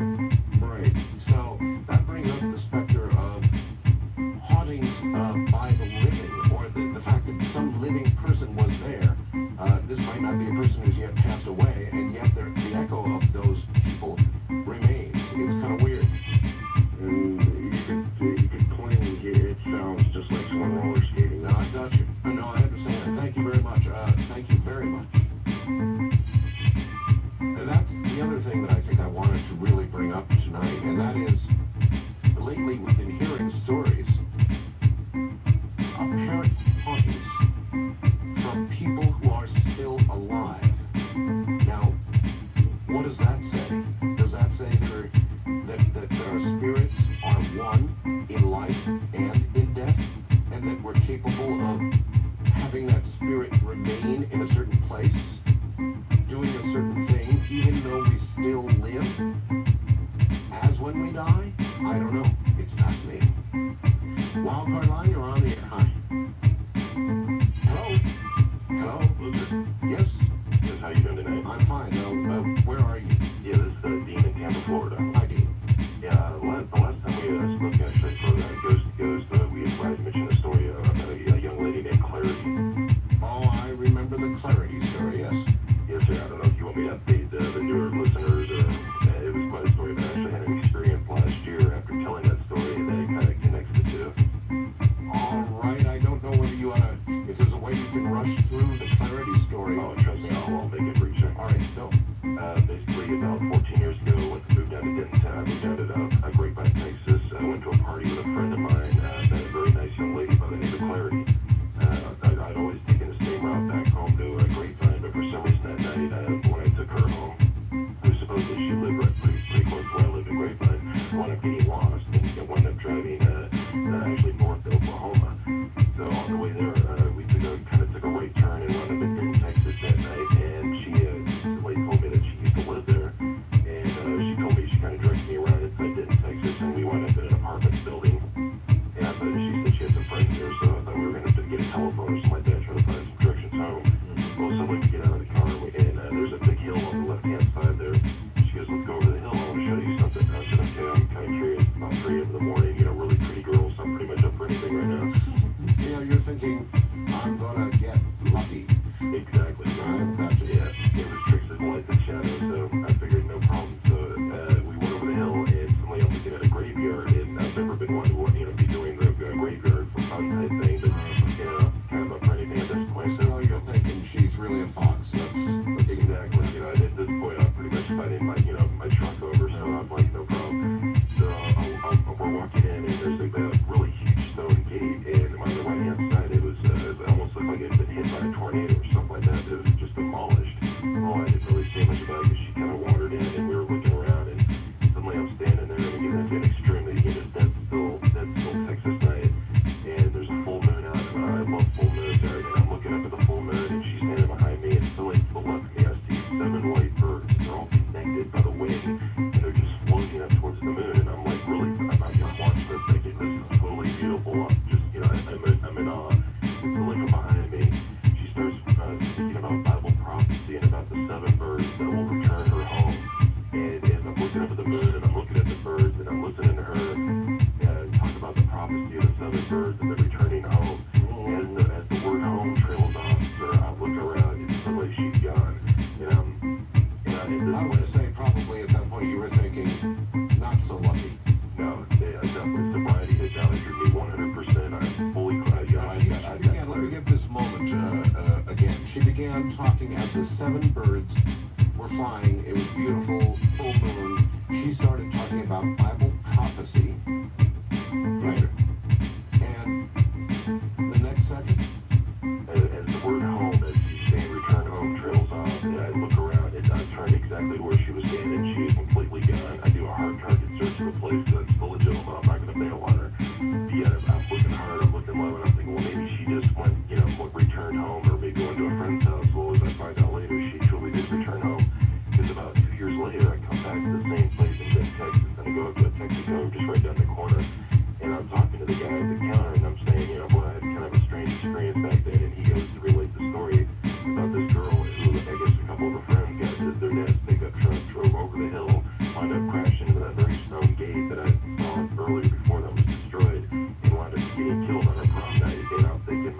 Truly, she had returned home. Well, here's the kicker. I told you the story about a year ago at the same time. That's right. Well, there was a tremendous Texas storm at this time out in Grapevine, Texas. I put the phone down. The moment, sir, I put the phone down, I look up across the street. I have a clear view of a transformer. A bolt of lightning hits the transformer, blows the transformer, and goes, it looks like the movie The Natural. Suddenly, boom, the lights go out. As I lay down the phone, I look across, and all you see is the moon. The moonlight goes inside the window. I look up, and I see 5 people standing inside my room. And yet, it looks like 3 women and 2 small children, and they're not there, but they're there. And it's like one of those adages. I've always felt that we're all surrounded by, several different people in some sense, either from our past or present. And at that point, when I put that phone down, the bolt of lightning, the moonlight, boom, I look up. And I wasn't shocked. It seemed like I almost accepted the fact that I'm an only child, but I never felt alone all my life. Wow. Now that all this has happened, obviously you're a believer in what? Well, all my life, sir, I believe we've all been connected by one way or another, and I think what it goes to show you is that we're just not here to be, put in a box and put away. I think we connect from our past and our present, and if we truly do connect, I think we'll definitely get more clarity for the future. Clarity. I appreciate the call, sir. Thanks. Thank you. I agree with that man. Don't you? Are we all here just to trot around in this mindless maze that's life on Earth and then get put in a box or get reduced to ashes? And that's all there is? I don't think so. I think the stories that you're hearing prove it. Not singly, not any one of them, but the evidence is absolutely cumulative. We are not just biological entities. We are more than that. That's what you're hearing. East of the Rockies, you're on the air. Hi. Good morning, Art. Good morning. Where are you? Tulsa, Oklahoma. Tulsa. Good. Glad to have you. Yeah, glad to be here. Hope you and your wife feel better. Thank you. My job takes me around the country, all over the country. My wife and I have lived here in Tulsa for the last year. Right. My immediate family lived in Montana. My mom, my brother and sister, nieces and nephews. For 2 weeks in November, I was in Oklahoma City. It was the day after the election. I stayed up all night watching the election returns. So the next night I was tired, so I went to go to bed early, about 8:30. Sure. About 4 hours later, I'm awakened by someone in my hotel room. There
talking about more than just ghosts tonight.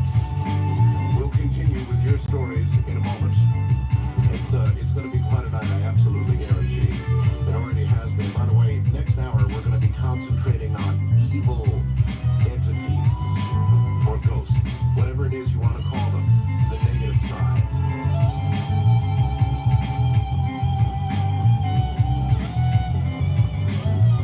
You know, the really scary stories, the ones with the glowing red eyes, the ones that are up to no good. I wonder how many of those are out there right now, and I wonder what that means. A long time, and they wondered so much who would appreciate the home. And so my daughter got it, and they've been in it about 5 months, and I went out to visit. And I hadn't been in the house 5 minutes. My daughter was helping me bring my suitcases up to the bedroom that they decided to put me in. And I walked into the bedroom, and I got the hair standing up on the back of the neck, etc. And I turned to her and I said, I hate to tell you this, but there's somebody in this room. And she just went, oh, Mom.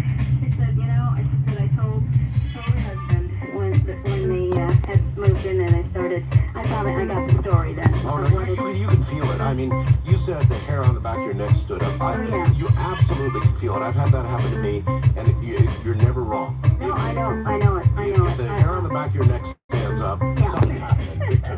There's somebody there. So anyway, so she tells me what's been happening the 5 months. I had not told anyone this. And since they had moved in, they, especially in the evening after they put their young daughter to bed, they would hear somebody walking in that stairs hall. And originally, of course, they would think that their daughter had gotten up and was walking around it. They'd holler upstairs like good parents, and then somebody'd go up to put her back to bed, and she'd be sound asleep. Sure. And they would have doors opening, particularly in that upstairs hall, and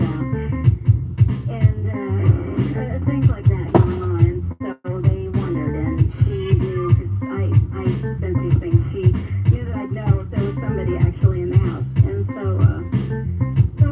I stayed in that room. Of course, they put me in the room that they thought she belonged in. You stayed there, huh? I stayed in that room, and I was there for about 3 weeks, and it was okay. When I encountered something like this, I talked to them, and I didn't have any problems. Well, after about 3 weeks, my guys flew out and joined us, and the first night that he spent in the room, I woke up in the middle of the night, and she was right in his face. She was leaning over the bed and within inches of his face. Now, I normally do not see them. I usually just feel Oh, them. my. Could you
you could think of them that way. What I said was, in the next hour, I wanted to get stories from people who saw what obviously is an evil entity. And to me, the scariest description of evil are these glowing red eyes that so many people have seen. What happened to me, I was sleeping in the twin bed by myself, and I thought I was in a dream state, a lucid dream. I mean, because I could picture the bed, picture the wall, everything was as it was. And I noticed at the foot of the bed a figure, and the only way I could make out that it was a figure, the room was dark here. I mean, you know, no nightlights or anything, but, and I've heard you mention this before, but honest to goodness, this is true. The only reason I could make it out because it was blacker than Black. than the room itself. I understand. And it had, I really couldn't make out any features initially, because it had like a loose fitting dark black shroud Oh, great. around it. No. You know, if you've seen commercials for like the Grim Reaper or whatever, Yes. sort of like that. And I thought I was dreaming. I'm still not sure exactly what was going on. And so I said, well, I'll just have this dream and take it on by myself, you know, and fight this entity. Yes. And kind of going one-on-one there for a minute. And all of a sudden, I had the sensation of being lifted off the bed. Were you, in fact, lifted off the bed? What happened, Art? I tell you what, this is just a great cliffhanger. We're coming to a break, so I'm going to have you hold it right there, okay? Sure. All right. An entity darker than dark is in your room. You're levitated. You're off the bed. We'll get back to the story in a moment.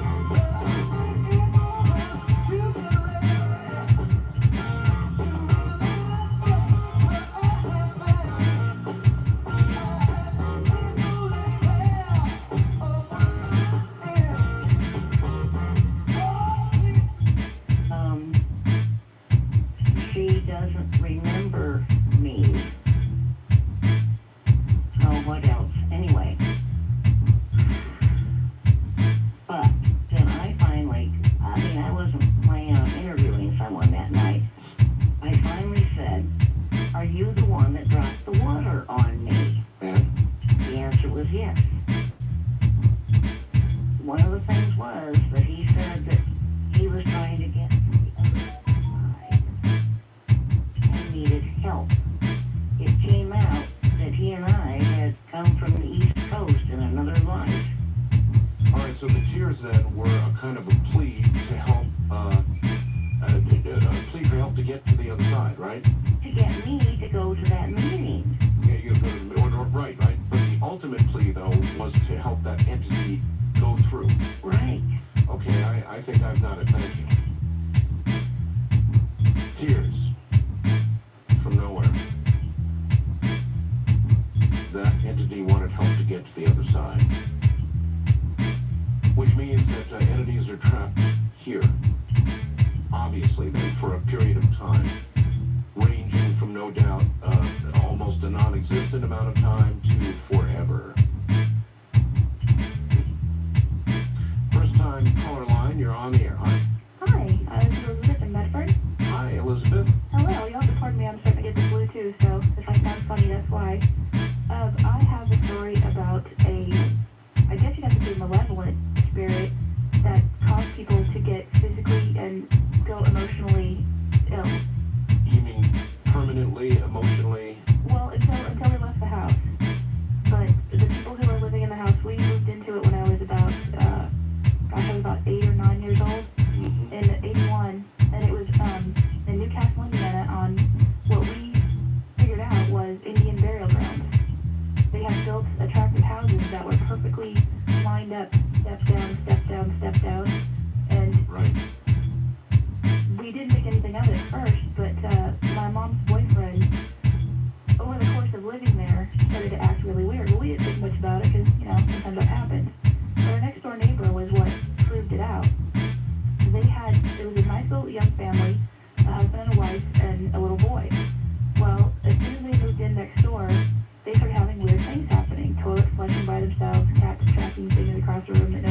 see cold hands on people's shoulders, just weird stuff.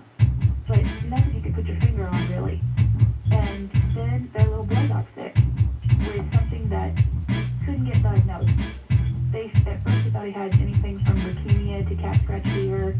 It was something to do with his immune system, but he was getting sicker and sicker by the day. Didn't know what was wrong with him. And on top of that, their marriage was completely disintegrating. Well, you could chalk that up to just have a bad marriage. But they moved out. They said, their marriage broke up, they left. Well, that you could have just left that as a coincidence. Well, the next people that moved in, a wife, a husband, a little boy, same thing happened. As soon as they moved in, the little boy started to get ill. And the husband and the wife started fighting.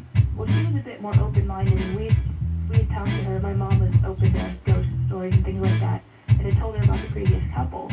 Well, she said, there's this room that every time I go into it, I want to just about kill my husband. If I go in there, I feel like if we're even sitting in there having a good time, I want to just beat him up. Rage. And so she ended up being a good friend of my mom, and she let my sisters use the house for their prom date after the prom, because the high school was right across the way. It was a four-way stop. Sure. And they ended up in the TV room, which was the room where the arguments happened. Well, they had no knowledge about this, because my mom didn't tell them. She didn't want to scare them. And their prom date went from being a happy, regular boy-girl thing. The way it ought to be. Yeah, to just complete hatred among all the couples. All the men and women ended up fighting. They didn't tell each other about it until later. This all came out later on. That this room was the focus of the rage.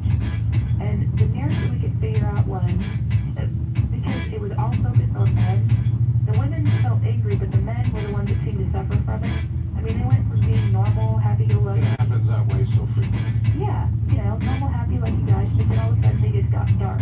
Yes. They got dark, and they got depressed, and they got sick, and the little boys got sicker and sicker and sicker. Well, finally she's like, if this is a precedent set here, I'm leaving. I'm not sticking around for this. And she left the house. Well, her kid got better. By then the marriage was over, but, there was nothing that they could do about it by then. Well, every person that has moved into that house since then, she's kept up with it, has had the same problem. And the only thing that we could figure out is that something must have happened to a woman. Because the focus, I lived in the house, my mom was in the house, my two sisters. We never had anything weird happen to us other than some odd ghostly things, but nothing dark and evil. But Something bad happened to some woman. something bad, and she was angry about it and taking it out on the men living there. And when I was a little kid, I wouldn't go to bed in my house by myself in that house. I had to have somebody come with me and stay with me until I was asleep.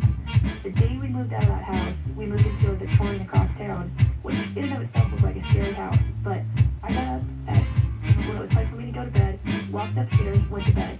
No questions asked. Just did it all by myself. And the next day my mom sat me down and she's like, well, honey, why did you do that? You usually have me come and stay up there. I said, we lived in a bad house, Mom. This is a good house. This doesn't have anything in it. That is some story. That's really some story. I appreciate your call. Thank you. Can you imagine that? What is that? Is that an entity remaining, injecting its hatred into everybody who occupies the room? Or again, is it some sort of echo of hatred, memory of hatred, some kind of living memory, whether it's a living person who was there or somebody who's passed away? Is that hatred then infecting everybody who occupies the same space? So does that mean then that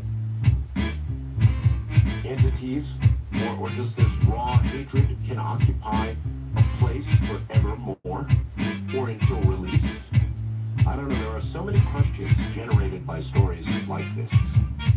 Wildcard Line, you're on the air. Hi. Is that me? That's you. Hi, my name's Barbara. I'm calling from the Enumclaw, Washington. Welcome. When I was 17, my mother died very unexpectedly. In fact, she was out of the country, and I received a phone call saying, well, she's dead. And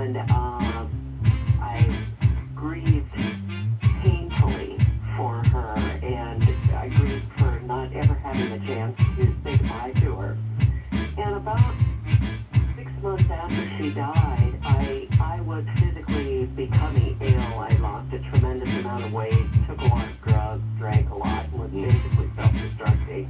And I was over at a friend's house in the middle of the afternoon, sitting on their bed, and I looked up and I saw my mother walking towards me down a staircase, and she looked radiant. She actually looked younger and thinner and healthier than I could recall her ever looking. She looked beautiful. Yes. And I jumped up to run and embrace her, and she said, "I'm sorry, but this is taking so much of my energy to appear to you that you can't put your arms around me, but you can talk to me." So I was telling her how much I missed her, and she said she was aware of that, and that I needed to stop grieving, and she was in a much better place.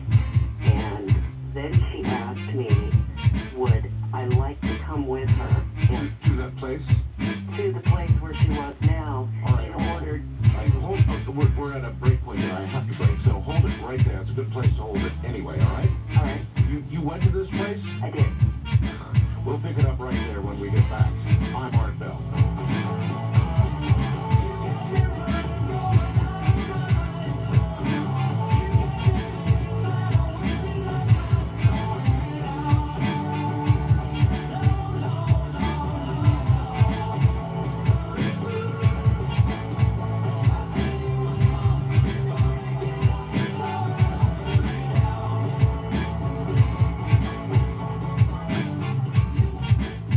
Very different, separate energies.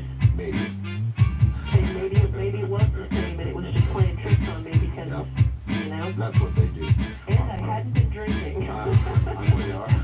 All right, thank you very much. It seems to happen to those who drink and snort and smoke, as well as those who are stone cold sober. So make of that what you will. Western Rockies, you're on the air. Good morning.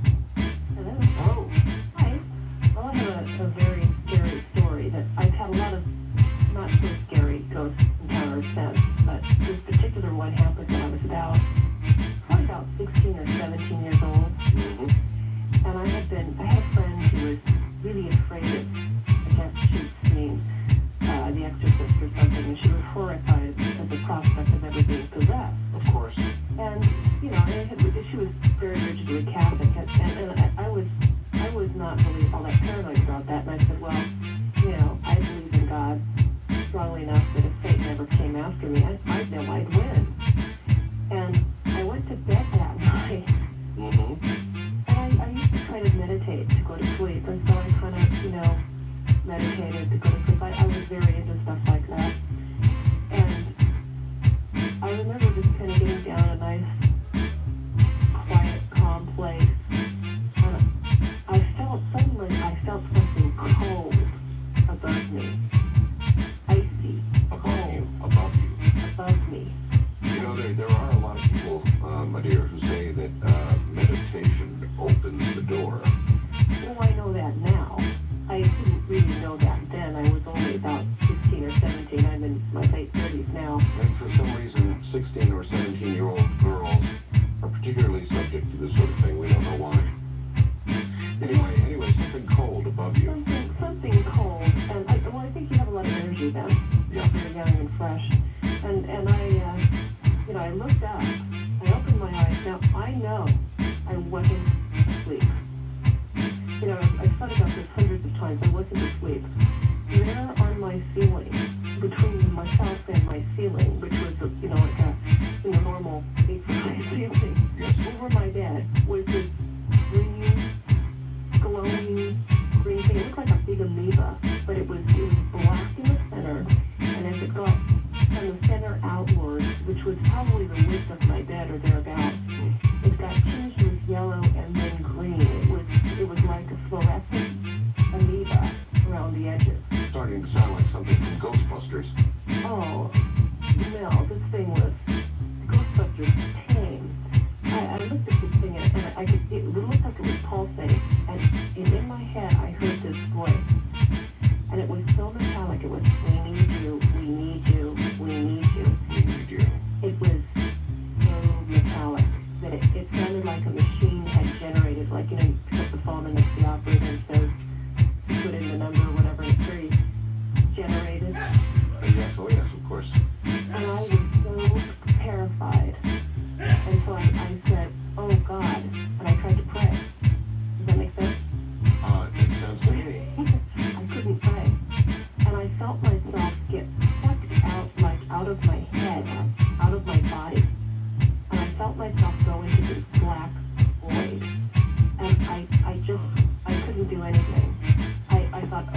scabs around my collar. And then I just got, no way. I'm not gonna let, there's no way. The thought was just no way. And I was back in my room. My room was cold. I remember I got up, my parents were still up in the other room. And I walked out and I'm like, oh, you know, I'm just hesitant. They, of course, they didn't believe me. They didn't believe it. Oh, no. They didn't hear, we need to, we need to. But that area has had a lot of activity, of different types of activity. It's, you know, we've since then seen things in my dad's house and, you know, different things. But it's definitely, I think what I did was I challenged something. And in the end, I think I won, but I was scarred for years from that. I couldn't meditate for years.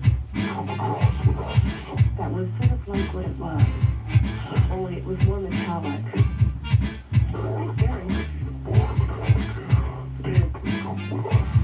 If you, yeah, you gotta change the pitch on that there, Art. Just kind of makes it really metallic. I don't know what to say about you. That's a scary one, all right. I appreciate it. Thanks. Thank you very much. Take care. First time caller line, you're on the air on Ghost to Ghost AM. Hello. Good morning. Good morning to you. I have a pretty scary story for you. All right. I have not spoken of this in 20 years. Matter of fact, my friend and I, we haven't spoken of it at all in probably the last 10 years. We used to belong to one of the oldest deer hunting clubs here in South Carolina. And we were hunting with dogs this particular Saturday. Of course, this area is rich in Civil War history. Sure. Anyway, story short, we had collected our dogs that we were hunting with. It was getting pretty late in the evening, and we rounded this curve in the road. We were back in a very remote area that had only been hunted maybe twice in the last 10 years. We had around 18 head of dogs with us. These dogs stopped suddenly and doubled back. Just startled.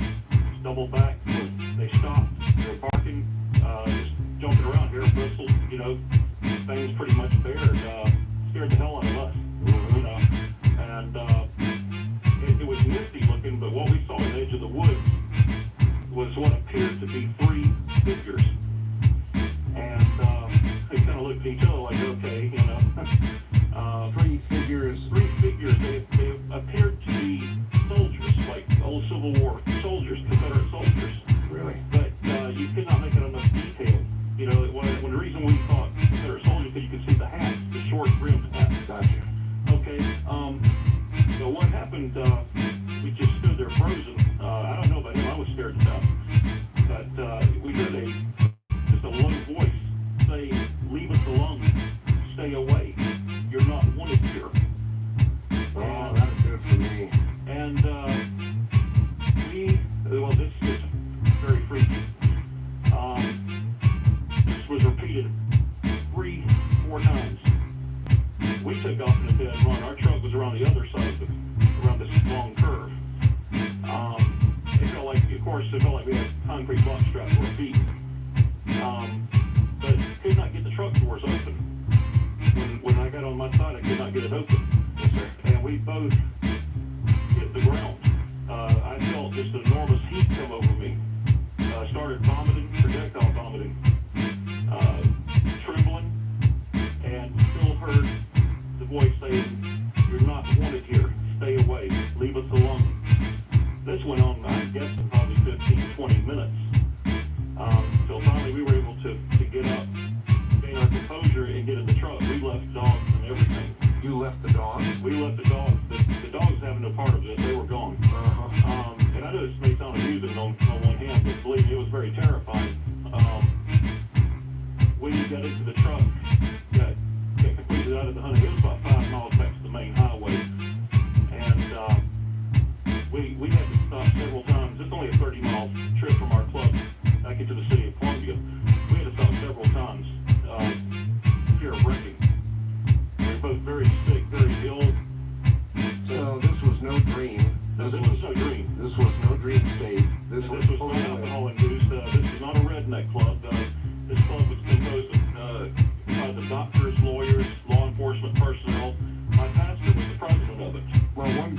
good thing, sir. You can follow directions. I have a feeling if you had not gotten out of there, you probably wouldn't be here now.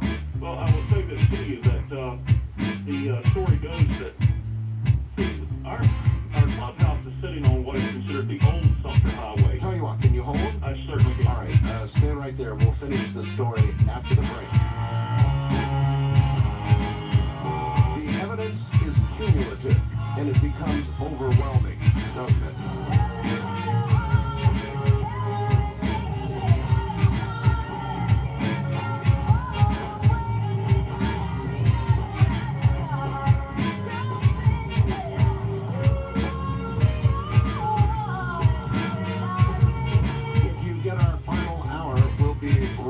With more.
on those straight lines.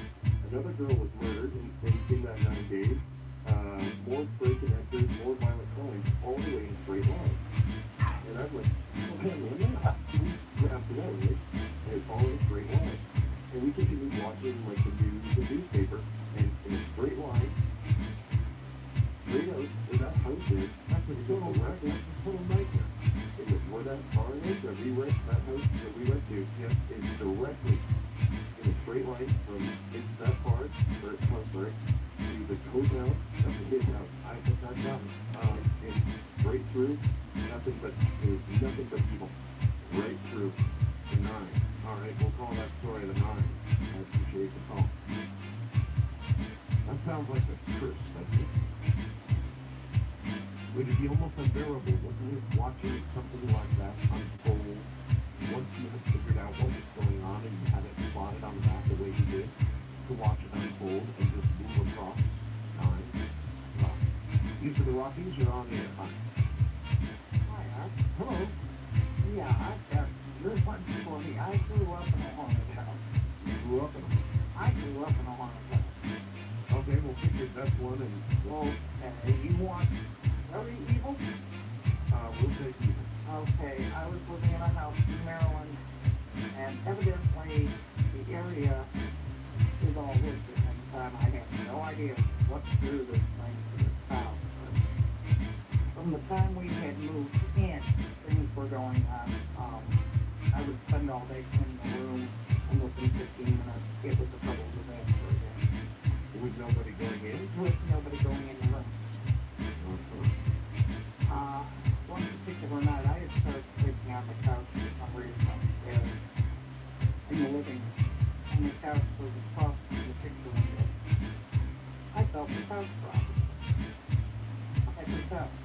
You've already done more than I would have done. I mean, if somebody was screwing up these rooms after you've cleaned them, you could either only presume somebody was going in and, messing with your work, or... There was something going on, yeah. Yeah, that's right. So well, I thought it was poltergeist activity because I had 2 young ladies in the house. And I figured it was cats. Well, when the house started rocking back and forth, I came slightly awake, and I said, no, it's my imagination. I'm asleep. Nice right off, right? No, sure. Until I felt 2 hands go down on my ankle, lift me solidly off the couch, and hurl me toward the window. What? It picked you up by the ankles and threw you toward the window? Yeah. I came full away. I yelled, Lord, and help now, and I hit the floor. And? I turned around and hit cat. I floating red eyes. And, I left the house, get outside all night. Now, I take it the Lord did not immediately intervene. Otherwise, red eyes would have been gone, right? He didn't get rid of them, but he made it stop so I wasn't going through the window. And as far as I know, red eyes is still there. Because I've moved halfway across the country, and from what I've heard, the people that bought the house have tried to rent it over and over again. Nobody stays in this house more than 5 months. Did you know, and not too many people know, but did you know that in a lot of places, the law says that if you have a haunted house, you have got to notify potential buyers of that fact. Under the law. Yes. That wasn't the case in Maryland. Maryland's a pretty haunted place. I did tell friends of mine, and they kept saying, well, get the place exercise. It's like that. It came back. You actually went to a Texas? We went to one of the priests in town who did the plural blessing in the house. This thing would come and go at will. Well, I appreciate it. I don't like things with red eyes. I've never liked things with red eyes. To me, for some reason, that is evil personified. Red Lord eyes. I don't know why I feel that way, but I do. Evil personified.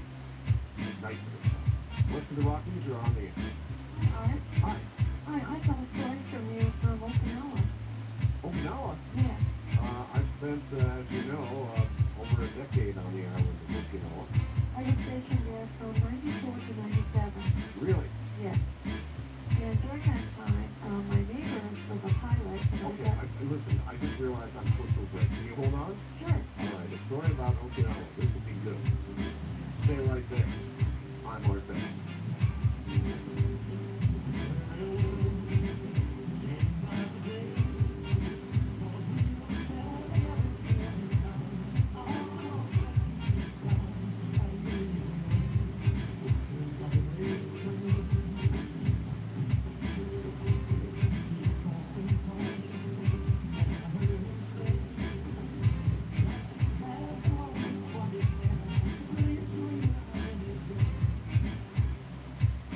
Describe it. And I would put the books down. So was it ever so annoyingly hot that you would intentionally call on whatever this was to get it cold? That's a good idea. I'll think about that this summer when our electric bill comes in. Yeah. And I would put it down, and then I would go look through the Bible to see what kind of scriptures that said, and then, it would, dissipate. And then every time I would go read these books, it would get absolutely so cold. And I just thought, I didn't think anything about it, well, except for cool, I was ignorant, I guess. I didn't really think anything about it. I guess after a week, I was reading, and I kept feeling like there was something watching me, following me around, and it would just be a really weird presence in the house. My husband was working, the baby would be napping, or he would look at something like he was like a cat tracked something, and he would start crying. And I would think, what is going on? And this would go on, and then I was at the kitchen sink, an old house, with the windows, those old, neat, deep sink. I was washing dishes, and I wasn't thinking about anything that I was reading. It was just a very hot, sultry day, and all of a sudden, Art, I felt these very thick, cold, icy fingers touch my shoulders, move up to my neck, wrap around my neck, and gave me a gentle squeeze. Oh, my God. That's what I said, too. And it scared me. I don't remember what I did. I think I was too scared to even say, oh, God. I just could not move. And there was this always when I would feel like something was following me, and especially at that time when those icy fingers touched me, there would be this awful kind of like boiled egg smell in the house. Rotten eggs, yes. Yeah, rotten eggs, right. Sulfur, actually. Sulfur, that's right. But that was the most empty, void of any kind of compassion, light, or whatever evil sensation I have ever felt. Yeah, well, after hearing your whole story, I'd rather suffer the heat. Yeah, really, that's why we probably won't, call on that thing this summer. But when you have a toothache, you know how it hurts so bad you don't know how, you think, gosh, is my jaw that deep? Right. That's how cold I felt, so deep inside my soul. I didn't realize that I was really that thick. It was so deep. Well, after that, I thought, forget this noise. So I took all those books, I took them to the patio, put them in our hibachi, and I torched the thing. Wow. I have never had anything happen like that since. Not like, we've had things happen, but not like that, not evil. Well, that sure is some story, man. Well, thank you for the time. Take care, Dave. Oh, you too. Bye-bye. Bye. All right, well, so then, is it an entity that was attached to those books? Could some of those books just have been inherently evil in some manner? A cold thing that would eventually reach up and grip your neck? I don't blame her. I would have burned them too. East of the Rockies, you're on the air. Hi. Hi, Art. How are you? I'm all right, sir. Where are you? I'm in Nashville. My name's Jeff. Yes, sir. I guess what my story kind of starts, I was in 6th grade, and I have a younger brother, he's about 18 months younger than me, and we used to visit an elderly couple in an old house that was next door to us. Mm-hmm. It was a small town, and our house sat beside this old house, and then right beside it was a big church. And we used to go there every day, basically, just to catch up with them, tell them how our day was and everything. And every time we were over there, we only stayed in the kitchen of the house. But every time we were over there, there would be a door that would slam, and it would come from upstairs. And we didn't think anything of it, my brother and I. It's just, but one of the couple would always go upstairs after the door slammed. Mm-hmm. And they're the only two that lived in the house, and they were always in the kitchen with us when it happened. And I didn't think anything of it. And I was upstairs only once in the house, and the elderly man was giving me some stamps, and it happened. The door slammed again while we were up there, and it kind of like, well, it's an old drafty house. It kind of looked like one of the like from a Scooby-Doo mansion. It was so. It was almost like the rest of the house outside of the kitchen was modern, but the rest of the house just absorbed light. It was so dark. The wood was so dark, and sure, it was kind of creepy. But I never felt ill at ease there. But I got into high school, and I was at a hayride, and one of the girls who was out of high school knew most of the folklore about the town, and she was telling us that there was a house next to a church in town where someone had committed suicide, and and I was like, well, which church? Because there was about 3 churches, and she told me it was the Presbyterian church, and sure enough, that was the house that I used to live next door to and would go to every day, and hear the door slam upstairs, and oh man, this is where it gets a little creepy. One Halloween, we had taken pictures outside of me and my brother and my younger sister out in the yard with that house in the background. Right. And we had a strange occurrence on the film itself. It looked like, what a double exposure looks like. Of course. But, oh man, it's creeping me out. What was it that you saw in that photograph? There was, it was a picture of me and my brother and my sister. Right. And it was like our body or our presence had shifted all the way over and away from where that room is in the background of the picture, and our presence had kind of shifted over away from ourselves. It was, but that our bodies were the only thing that were double exposed that looked double exposed in the picture. And there was, it was a little vaporous kind of thing going on there too. It was and we'd taken like 3 pictures outside that day of us in our Halloween outfits, and the one with the room in the background was the only one that was different. Well, then I've got to ask you the same thing. Do you still have the photograph? I believe my mother has it, and I think she has a scanner, so I'll have her look for that, and I'll send it to you. Boy, we live in some day and age, don't we, when Mom has a scanner. Yeah, I'm telling you. Well, all right, I appreciate your call and your story, and I wish we had more time, folks, but we are out for of time, as it were.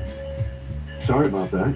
It always rushes by. Ghost to Ghost is, as I said, something we're going to be doing more of during the year than just, at Halloween, because it's so interesting and because things are changing out there. We're beginning to, we're getting close to a big change. Don't you think? I do.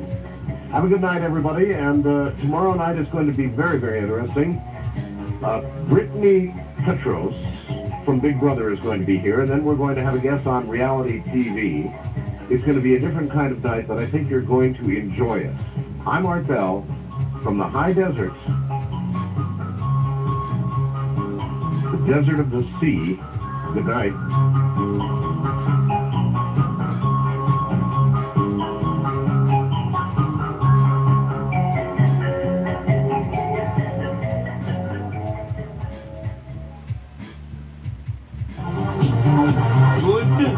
lady, they say.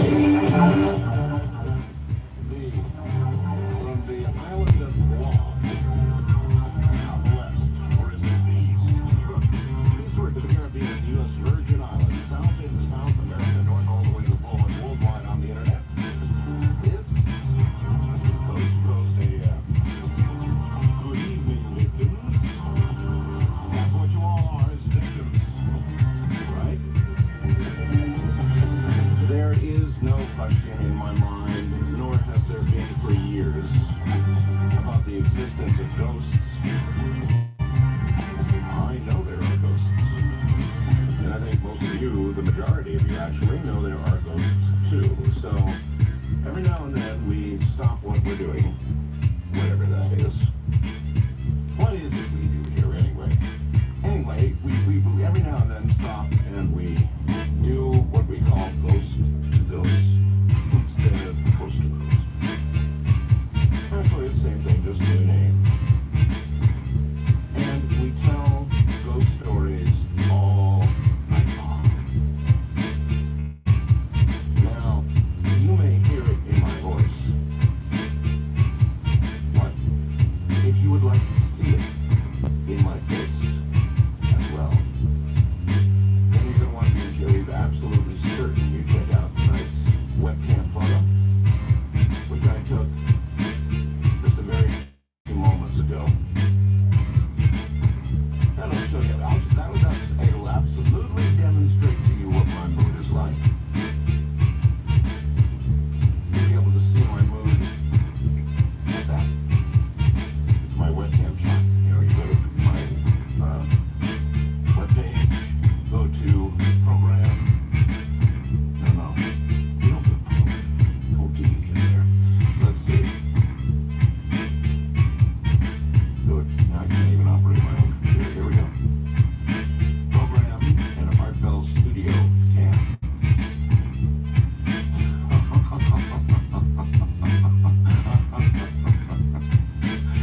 Yes, indeed. Took that a few minutes ago. That'll set the mood for you, all right. I would like to welcome WTSL-AM in Lebanon, New Hampshire. Or is it New Hampshire? No, it's New Hampshire. Technically, it's probably New Hampshire, right? 1400 on the dial there. Yo to Sean Baker and the PD. Little do you know what you're in for, Sean. It's gonna get a little rough. It always does on these nights. All we do is tell real ghost stories. And, you know, there are a few rules to what we're going to do tonight. Let me lay them down now, all right? Only serious, interesting, scary ghost stories need apply. They're all by phone. Unless you consider yourself to have, because there's as many of you